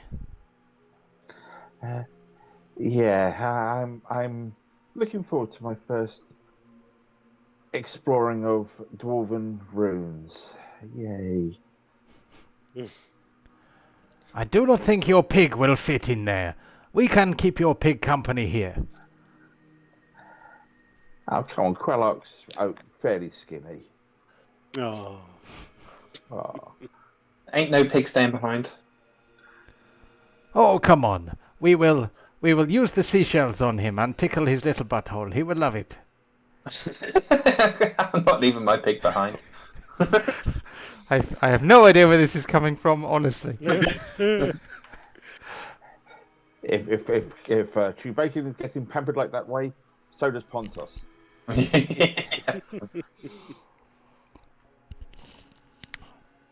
So, the tunnel does look like it might be a little bit tight for Chew Bacon. You could get him in there if you sawed his tusks off. They have little hinges on them. They fold it. What's this? You want hinges on the tusks? Hold on. Maybe we could do this. I tell you what. I will forge you some hinges for the tusks. I can smash them off with the hammer. Do you think? Yes. And then maybe we sand the edges. Ooh. Hold still, Chew Bacon. Hold still. He pulls out this big old hammer, and gets ready to swing it at Chew Bacon. Pontos, I think Charnat can look after your pig for a little bit. Well, we won't be long. Yeah. Don't He worry, can go Pontos. We're old friends. We can look to chew bacon. We He won't is eat going to him. roll over onto his back and wait for his bumhole to be tickled, though. Okay. He's off. Oh, very good, chew bacon. I will not smash you with the hammer. I will go and get the slate, the slate butthole scrapers. And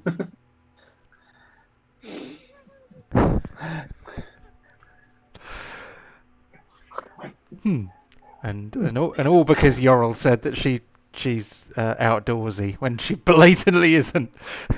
Well, put it this way: as an elf, she's more like outdoorsy, or at least not 500 feet undergroundsy.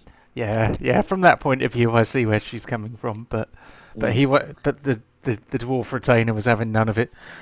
Yep. Okay, I am going to put your token markers on the next map that I have for you, but not all of them.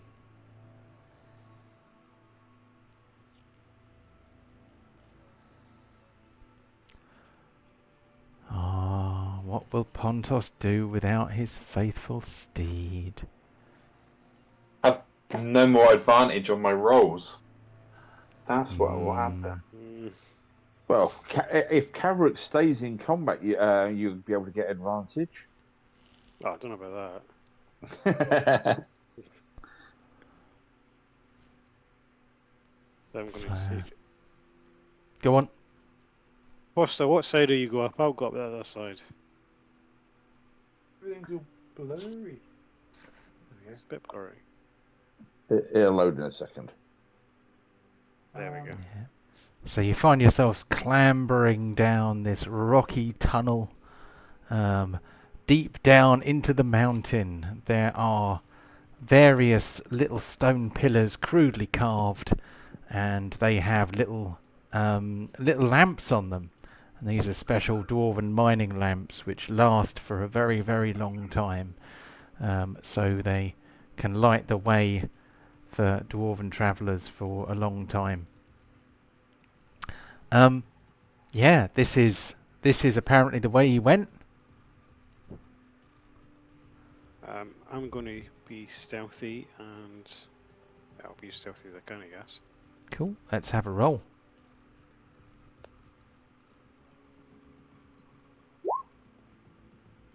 29, not bad. You are pretty stealthy. To everyone else, Kararuk just kind of vanishes out of existence. Can I be stealthy as well? You can be stealthy as well. So let's have a stealth roll from you. You can do it directly from your character sheet. I did not get around to giving you any special scripts yet, but you should be able to click on the front page. 19. Not bad, not bad. Not as good, but still, am I still stealthy? That would hide you from quite a lot of things. Can I give it a go if everyone else is to get on this train? I mean, are you proficient in stealth? I have a 1. It's not a minus. Does it have a tick next to it? No. I mean, you can, but you might embarrass yourself. I mean, That's Wow. not any worse than mine.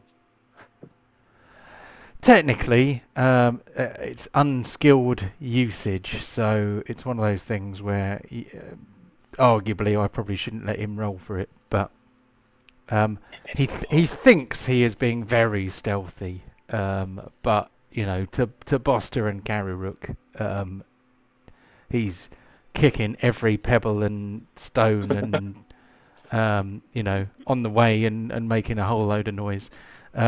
It's a different scale of stealth. You know, Kararuk is basically invisible. Boster is, you know, hidden away deeply in the shadows, and Pontos is kind of tripping over every other rock. You know, kind of swearing and swearing and grunting as he goes. Yeah. So Yorl is using her staff as a sort of hiking stick, just trying to get support amongst all this rock, so she's not. While she's trying to keep her balance going down all of this filth. Yeah, Kararuk has come to an opening, which appears not to have been tunnelled, but to have just been some kind of subsidence has destroyed a stone wall.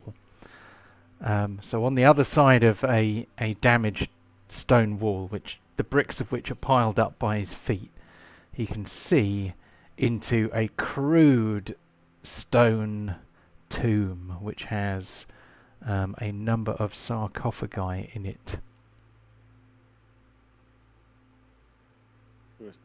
This way. I'm going to keep stealthing in. Cool. Boster has gone ahead slightly. Oh, he's come back again. I heard him venturing off, so I came to support the rear. Cool. Yep. Yep. Supporting the rear is very important in Pentagon.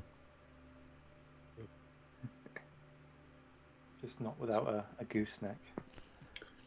Oh no, goosenecks are for the high elves. No, it's slate tiles here in Pentagon, and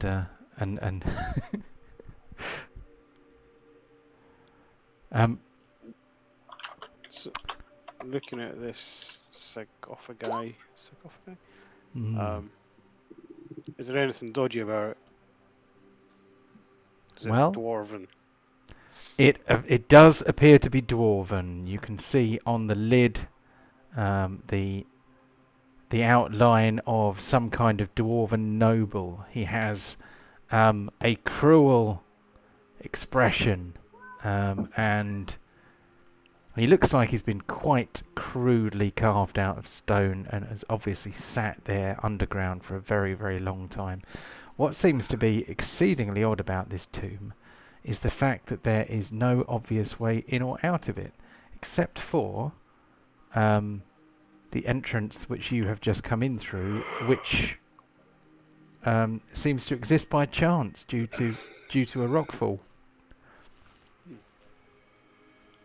Oh, so tempted, but Deep's my friend. He's a dwarf. I don't want to go around disturbing dwarven things. I'll come back out and You come back out, okay? yeah. See, there's some tombs in there with dwarven people in it. I don't want to touch them just in case Deep gets annoyed. Then I'll continue stealthily along. Okay. So there is another side chamber. This one opens into. Something. So I can see there's some mummified objects in the distance, and I'm keeping my distance right now. Yep. It's like spiders' webs. Yep. In this large crystal-strewn natural chamber, there appear to be a number of silk cocoons surrounded by various layers of cobwebs. They look like they're quite dusty.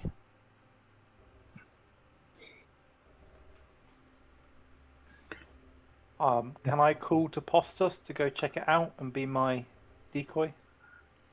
You can. After, you- if that happens. Yeah, if you call out, you will invalidate your current stealth, but that's fine. You can get everyone to come and assemble by you. That's fine.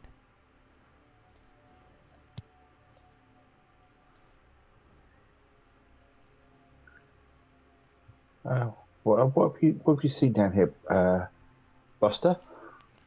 I see spider webs and potential danger.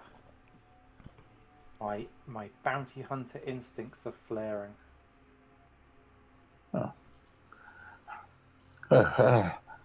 Lead the way then. No. I'm a ranger. I don't do that. I'd like you guys to go first, please. As everyone's making a decision, I'm just going to go running through screaming. with my hammer raised. That's fantastic. Yep. It's awesome. Jamie's not quite experienced the pig through a small corridor yet, so this is the next best thing. Yeah. Very well. Well, if you are And if that's you not a euphemism. yeah, if you're charging in, then move yourself up to 60 feet. You move diagonally? Yeah, As you in, can like, move to, yeah. 3, 4, 5, 6. Oh, wait, hang on. Math. 5, 10, 15, 20, 25, 30, 35, 40, 45, 50, 60. I'll just let out. Can I don't know if anything's in here, but can I let out like intimidation? Are you proficient in intimidation? I think you probably are. I'm guessing you are. So, bear with me. Whilst it loads. You are. Intimidation. You are definitely proficient in Oh, intimidation. So yeah, give us an intimidation roll. 19. That's quite intimidating. I'll be like banging on my chest as well. Cool. So And it echoes, right? Because it's a cave. yeah, it echoes quite a lot. Even louder. So you rush in with your flaming, with the flame hammer of doom, screeching at the top of your orky lungs, and some slightly nervous looking. How does one resist intimidation? Is it wisdom or is it intelligence? Wisdom, I believe. Yeah, I think you're right. Yeah. Okay. Carrick, he's running. Should we support him? I've got these guys. Don't know. I guess we. Yeah, I think we better go in. I think. So coming down from the ceiling, are some spiders. Are they well and truly intimidated? I mean, they look a bit nervous. Do I get anything? I mean, you're not taken by surprise. They're not going to get a surprise round on you. Which they might have done, because blundering right into the middle of a spider-filled cave, is likely to end in some kind of jumpery. But Do spiders classify as beasts, or is like a separate one for insects or arachnoids?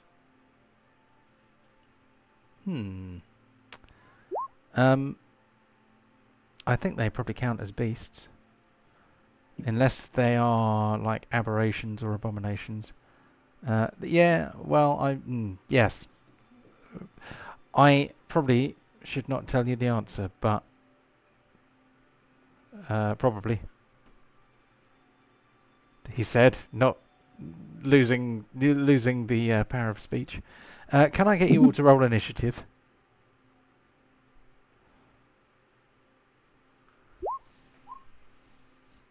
Back. So you all did very well. Pontos not quite so good. Right, what we want is everyone in order. No surprise in this fight. You're all Boster, Kararuk, Pontos. Oh, we need to get Kellark in there as well. Let's give him some initiative. Do I have a button for initiative? I must do. I do. There it is. Before the fighting starts, I have my favoured enemy for beast. Can I think I'm guessing it's right. I can get some extra information on them. Right. Okay. Do an intelligence checks to recall information about them. Beginning at first level, you have significant experience studying, tracking, hunting, and even talking to a certain type of enemy. Choose a type of favoured enemy. So, you can select blah blah blah blah blah. You have advantage on wisdom checks to track your favoured enemies. Intelligence checks to recall information about them. Right. Give us an intelligence check then. Where's... I just 13. It doesn't say what the DC is. I think it could be like a sliding scale of how much you then. Yeah, I think you may be right there. So what do we reveal for a 13?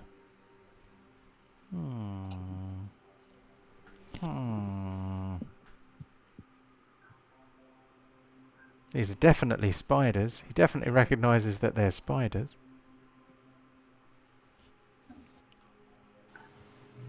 no weak spots or anything. So,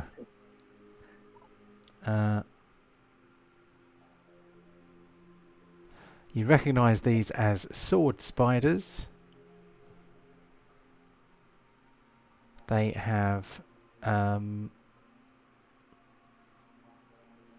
quite dangerous limbs. Dangerous limbs. Okay. Yep, dangerous thrashing limbs.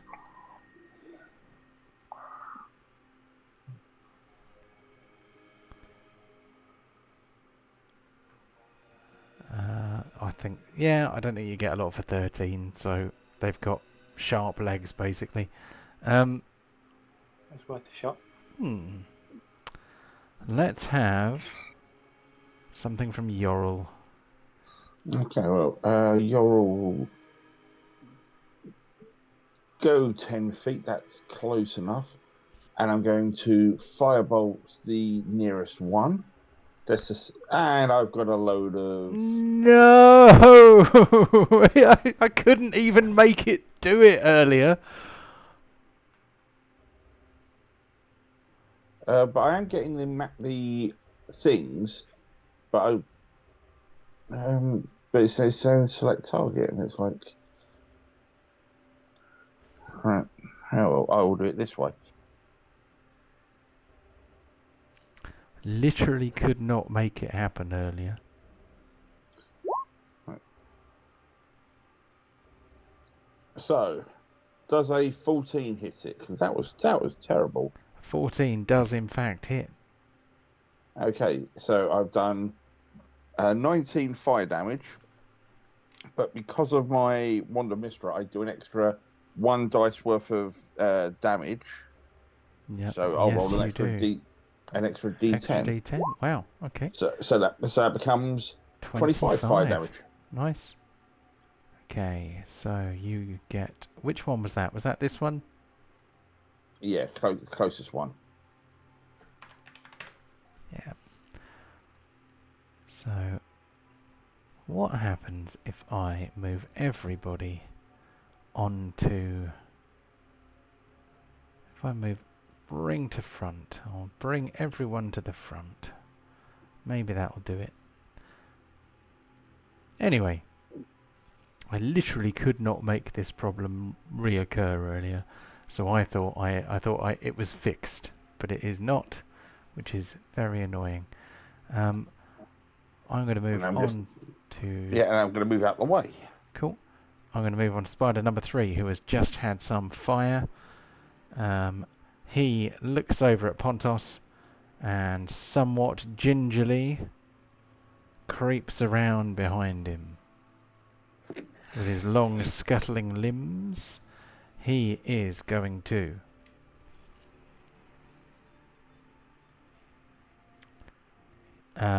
do an attack with his foreleg,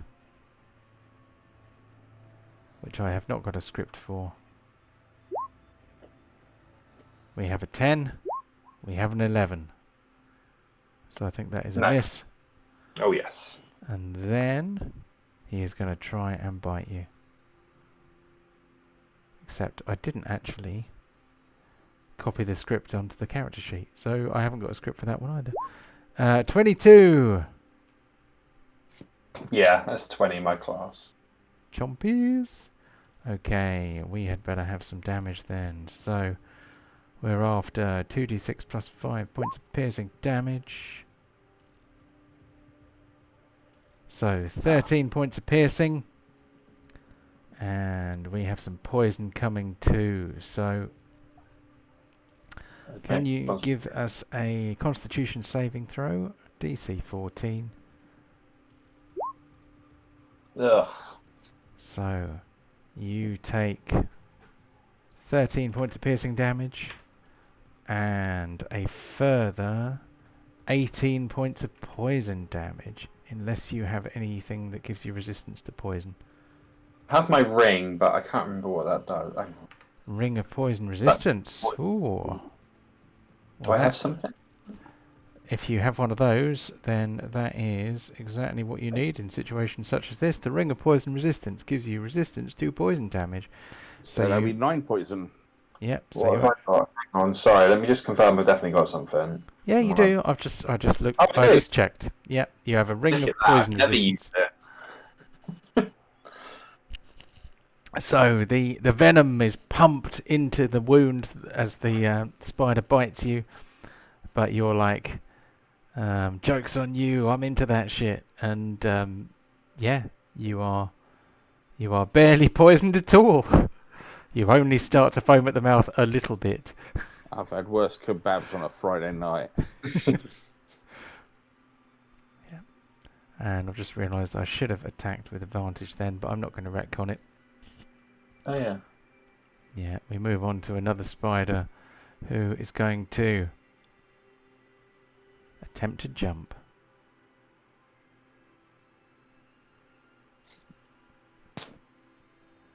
Okay, so is it 15 feet? This spider leaps to land directly next to you using his ability, which is called Deadly Leap. It lands on its feet in a space that contains one or more other creatures. So, can I have a strength or dexterity saving throw? Your choice.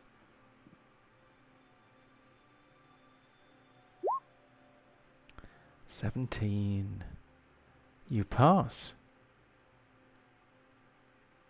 On a successful save, the creature only takes half damage, isn't knocked prone, and is pushed 5 feet out of the spider's space into an unoccupied space of the creature's choice. So, he basically jumps on you, and you are pushed back 5 feet out of the way.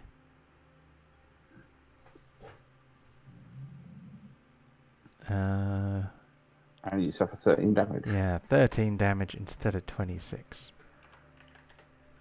Am I taking that off? Thank you. Sorry? I was just going to ask, am I taking that off? Or I have already done it. It is done.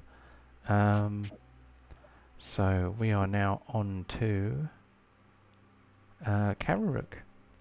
Yeah. So, I'm going to move. Oh, so that. Oh, wrong one. Sorry. So I'm not going to be able to get to you on time, but I might be able to help get to there. From there, I'm going to cast something funky.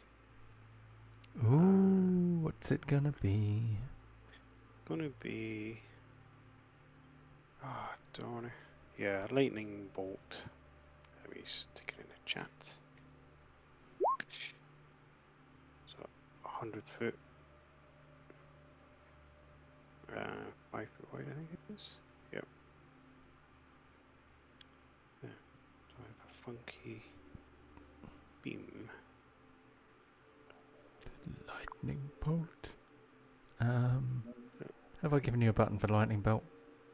Don't think so. Oh, I don't think I have. Okay. So can you actually cast it? Because that is the description only one. Yep. So Just push. doing some funkiness with Yeah, little I saw beams that. over That these, was you know. good. Badoink. Go on. Badoink it. Is that the noise lightning bolts make? A badoink? Badoink. Well-known fact. Yeah.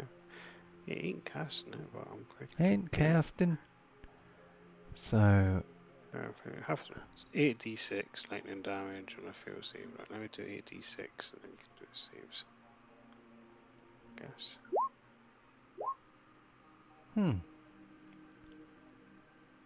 Why is it not doing it? Oh well, never mind. Don't know. So there's So- the first 6 and there's the second 2.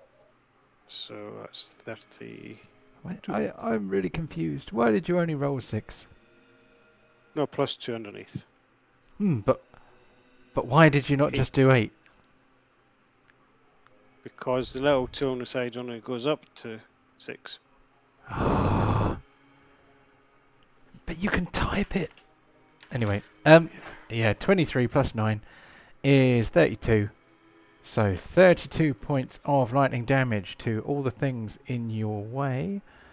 We need Which to was just- actually put a 5-foot wide beam. Yeah. We'll make that linger. So it goes from you. Are you trying to hit all 3 spiders? No, just the 2 that are above Pontos. Oh, Ah, disappointing. sorry. Do you not Pontos. do you not want the friendly fire award? What's up with you? Yeah, no, not against Pontos. He might take it the wrong way. He might kill me. Ah, if it was Char, you would deliberately aim at Oh, him. yeah. Just After Char all misses everything. Yeah, he used to fireball me all the time. So would have been fair. Once. It's more than once. Oh, it's definitely more than once. Yeah. Weird that I can do it now. But it's, it's just, you used to be such good pals, you and Char. Yeah. So he tried to take my money. So I base. He didn't try and take your money, he did take your money, but he didn't. He did. Right, 1 pass, 1 fail. So he didn't Yes, permanently deprive you of it.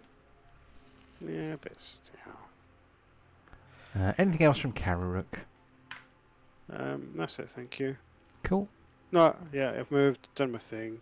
I'm going to use my bonus action to hide. Okay, give us a stealth roll then. Let's Stealth. see how So to be honest, stealthy you doesn't managed to be. It doesn't really matter just now because I'm nowhere near the way. That was a good one as well. That was pretty good. Okay, on to Boster. What's he going to do? So I think I'm going to use Hunter's Mark on that person there, just behind Pontos. Cool. So that will use a spell slot, just so you keep a record of that. Yep. So that, and then I want to do as my next action an attack. Well, sorry. It's not even a bonus action, but you are allowed with your oath bow just to select a sworn enemy. So if you choose the same spider, Yeah. Okay. So do I have to click Hunter's Mark? You've changed my screen. Oh, sorry. I was doing your spell slot for you. Okay. But yes, if you what am I doing? So Hunter's Mark is on him, so that is done. And then Sworn Enemy. That's on my list as a global damage modifier. Is that another ability I've got to use? yeah. So now you choose the spider as your sworn enemy. So now when you roll to Yep. attack, you have advantage. So you attack twice, or depends how you set up, and you choose the highest of the two. So Yep. Or we can just turn on the advantage toggle, so that way. Yeah, if you choose the oath bow and then shoot him with that, do I have advantage or not right now? you do. You If do. yeah, if you make him your sworn enemy, then you have advantage. Okay, I have. So Oath Bow, go. Oh, crit. Nice. So we take the best roll because you had advantage. So you have got a critical hit. That means you do both sets of damage, I think, isn't it? So 3d6. What the hell are these? What are these braces of archery or sworn enemy? Okay, so that's what it is. Yeah, braces of archery and sworn enemy. So you get 2 plus 3d6, and then 3d6 again because it's a crit, and then you got 15 there as well. So maths is hard. 15 plus 12, 27, plus another 11. That's 38. 38 points of damage. And well, no, because then there's a 2d6 from the Hunter's Mark. Oh, blimey. Yep. Yeah, there's even more. So... and again. Is that a 3? Oh, wait a minute. What's happened there? I clicked Hunter's Mark. Is that... I've done the wrong thing, haven't I? Oh, no, you haven't done the wrong thing. It's fine. It has also given you sworn enemy and braces of archery, but that doesn't count for this one. No. But we do need one more d6, and it has taken one of your spell slots, which it shouldn't have done. And I can't believe they haven't fixed that yet. It's ridiculous, because it takes a spell slot every time you use Hunter's Mark, which is daft. So I'm going to give you a spell slot back. There we go. And you said one more d6, yeah? one more d6. Yeah. So that's it. So that is another 6. So 38 plus 6 is 44. Who were you shooting again? The bottom one. The bottom one. So 44 points of damage. He is not dead, but he is bloodied straight away. So one arrow goes straight into a very tender spot. He screeches very loudly and waggles his legs in clear distress. Anything else from Buster? He has a second shot. No, Second shot? Bloody hell! Okay. Well, I don't have a second shot, do I? Because I used up my skill. As an action, you have 2 attacks. Yeah. Oh, wow. In that case. Do it again. Do it again. So, yeah, I don't have sworn enemy the second time, though, do I? He's still your sworn enemy. He stays your sworn enemy until he's dead, basically. Spider, I do then, yeah. Yep. So okay, you have. I'm definitely attacking the same spider again. So you just click. It's just another attack, then, isn't it? Yeah. Yep. So it's not a crit the second time, but it is definitely a hit. Does Hunter's Mark work more than once in a turn? Yeah, I forget.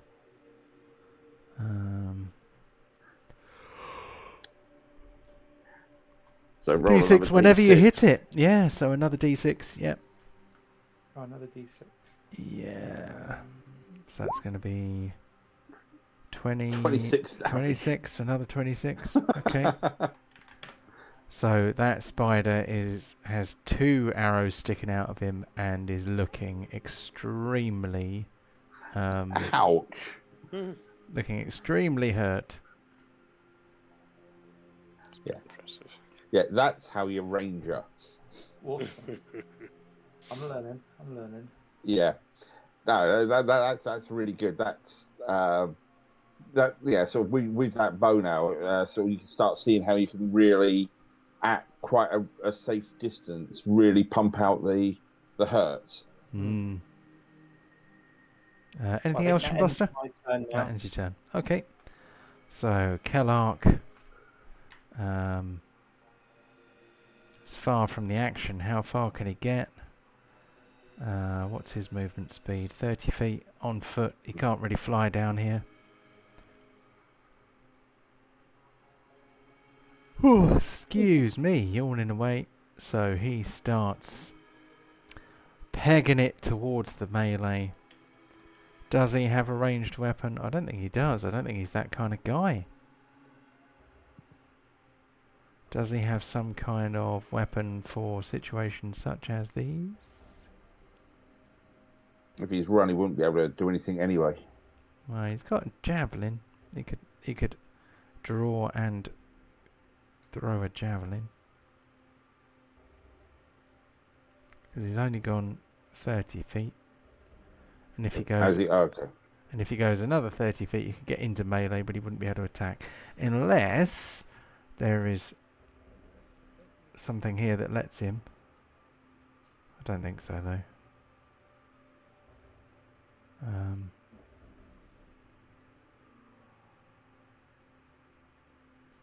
No. Okay, let's just throw a javelin, shall we? There we go. Crikey. Okay. Well, I'm going to randomly decide which spider gets that javelin. Number 1. So a javelin hits this guy here for 11 points of piercing damage. Can you smite with a ranged attack? I think it's only melee. Ah, shame. Can he throw another javelin? I'm sure he's got multi-attack. Yeah. There's nothing to stop you doing ranged attacks twice, is there? No. Okay. Well, let's do it Unless again you've then. got a crossbow. Crossbow's the only thing that would stop it. Yeah, because you have to reload it, don't you? Okay. So Kellock hurls a second javelin, which is a hit for 10. This spider, which has 2 javelins sticking out of it, curls up and dies. GG's. On to sword spider number 1. He, seeing the danger from this new opponent, sorry, oh dear, begins to make his way towards Kellogg, but he does not dash because that will leave him without an attack. Sword spider number 2 is very badly hurt, but has little choice except to try and defeat Kararuk. Hold on, what's the intelligence of this spider? He is not clever enough to retreat. He is just going to flail his limbs and try to hurt Kararuk hurt Pontos as much as he can. Not Kararuk. Kararuk is safe and sound. Okay, foreleg number 1. Foreleg number 2. Okay, that looks like it's going to be 2 hits. So first one for 11 points of slashing damage. Second one for 12. So that's going to be 23 points of damage for Pontos. Wait a minute. Is 18 a hit?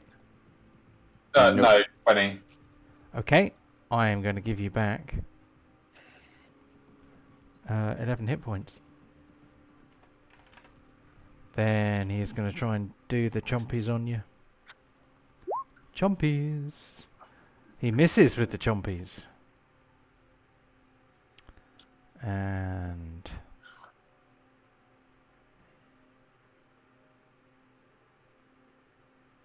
he is going to leave melee, which is probably Is he walking away from me? Does that mean I get an attack of opportunity? It does. You do. He's running away. Swing, bada, bada, bada. Fire Hammer of Doom. Okay.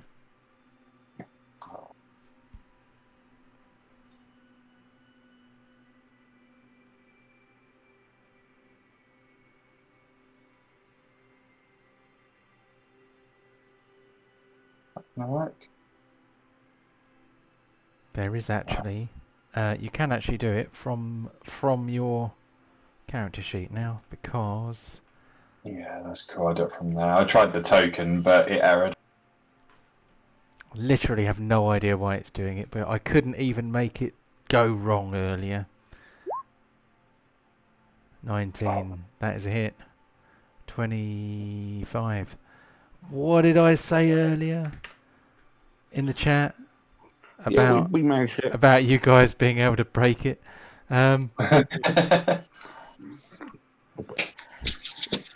Okay, Oh. on to Pontos then. I go. Mm. Right. I'm going to obliterate the one in front of me with my hammer after it's seen his friend die. 28 is a hit for 21 points of damage. Okay.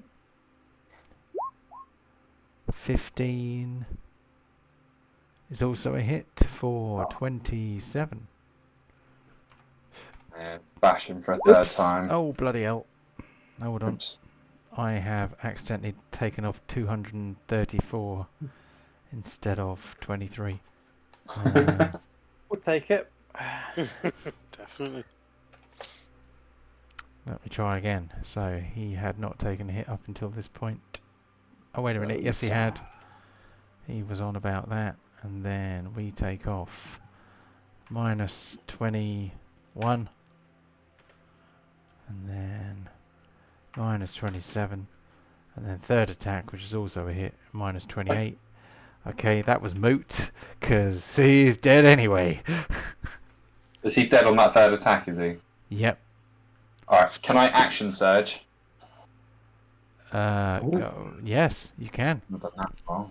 I'm going to go to the next one whilst flipping it off.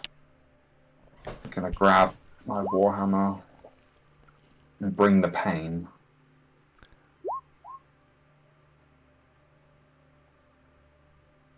So 20, 21, 26, and then 24 damage. 21, So 26, start that off, 24. fist it.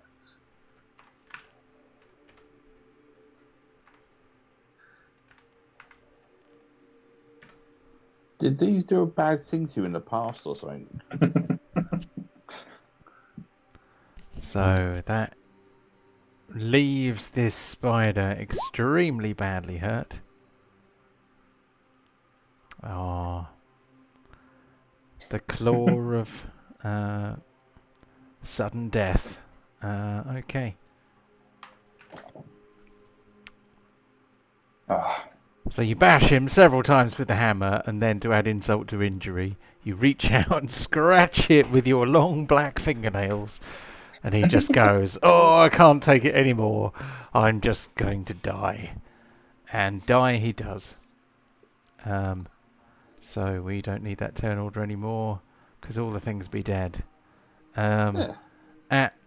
At this late stage, it seems like the best thing to do is to move on to the awards. So let's get some awards in. might have got an award. Ooh. Yeah, in the last minute. For the cunning plan award. Tactical genius. It did work though. It's an orc running into a room screaming the loud of his voice. Have you been playing 40k at all recently? I need to pick it back up actually, but yes. Because you literally just ran in there shouting "Wah!" and Okay. So I am going to turn off your pretty faces so that I can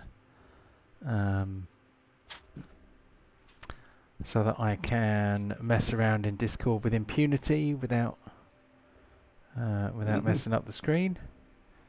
Then we have some awards to award, and our first award is not that one. So let's stop and restart the list. Oops, I didn't mean to make them disappear. I just meant to pause them so that I could move them one at a time instead of it giving me an annoying slideshow that I have no control of. Tactical Genius! Who was a Tactical Genius today? Was anyone a Tactical Genius? Kararuk wasn't. Sorry, Pontos. I keep saying Kararuk when I mean Pontos. Sorry. Pontos was not a Tactical Genius. I think or at least the thought process of the tactical genius of Kalruk as a bar wench, literally more like Widow Twanky with that disguise of 5, but I mean, I was hoping for at least I'm going to grab some cleaning rags from the basement and stuff them up my top or something. But it was literally just, I'm going to pretend to be this woman by pulling my hood up. That'd be like me saying. That'd be like me saying, I'm going to pretend to be this woman by taking my headphones off. You know. Anyway, Carrot's going to pretend to be that woman by being dark and edgy. Yes. Yep. Edgelord Rogue impersonates 40-something barmaid by his cunning disguise is that he has no disguise at all. It could have worked. It could have worked. The dice let you down that time. I feel like that's more of a Baldric award than a tactical genius award. Fair enough. It was definitely one of those two. Tactical genius. And if that's the case, tactical genius of the war technique then, because it was either Baldric or tactical for those two, I think. I guess we're awarding that one ironically then.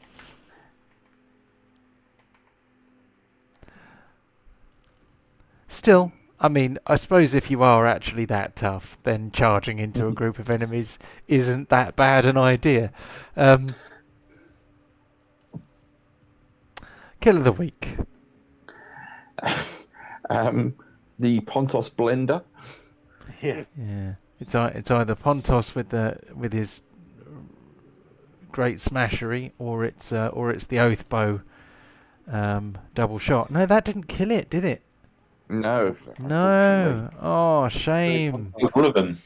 Bad luck, Jamie. Do you know what that means? That means that Pontos is going to get the kill steal as well. It's about time. Oh, it's the Pontos Awards, isn't it? Kill from the grave, too specific. Don't think that's going to come up this session. Damage dealer. Pontos actually did get a kill from the grave. Oh, bloody hell, yes he did. Okay, Jesus. Oh, this is easy, this game.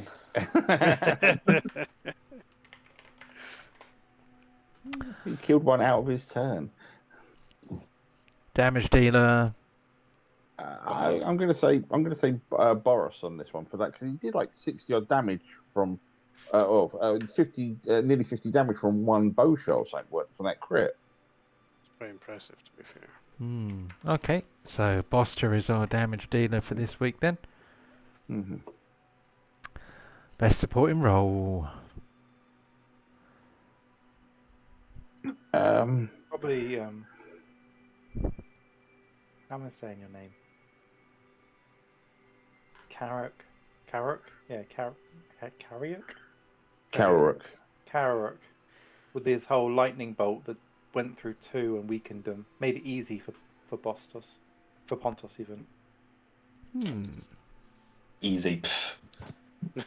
Easy. Cool. We didn't have to need any healing or anything this time. No. So far. We still don't have a healer, do we? No. Living on a prayer. Rangers do have some healing spells. Cunning plan. Go right. Go on, Edgelord, Madam Twanky. Come on. Yeah, of course. It must be my current plan of sneaking into the pub via the back door, becoming a barmaid to try and sneak up to Char and intimidate him, which didn't quite happen. But it would have been good. Yeah, the dice said no though. Role player of the week. I'm going to say Carrick again for at least trying to go for what he wanted to have a quiet word with Char about. Still think he overreacted. I'm kind of glad you didn't get to kill him though, because it would have been It would have meant some serious rewriting of the of the plan plot. We're like, oh no, you've killed Char.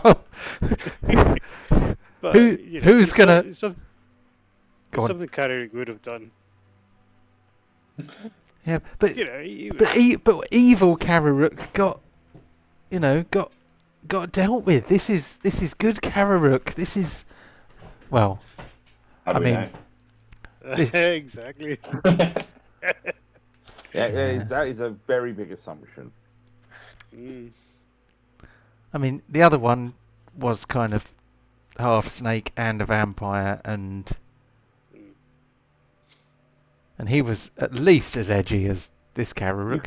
You can't judge people by their appearances. That's very wrong of you nowadays, John. You can't just do that. This is true. The fact that he has half snake heritage is no reason for us to think any less of him. That's racism. That is, and anti-snake racism. You Yeah, snakist. you snakist. and just because he happens to be a vampire as well. Yeah, there's a whole new thing there, Jamie. Just tell you about that someday. So whose side are you on? We didn't get any friendly fire. Very disappointing. If Pontus hadn't had that blender phase, my next turn was looking at possibly a controlled explosion just to finish things off. But Pontus just decided to go, nah, it's all right.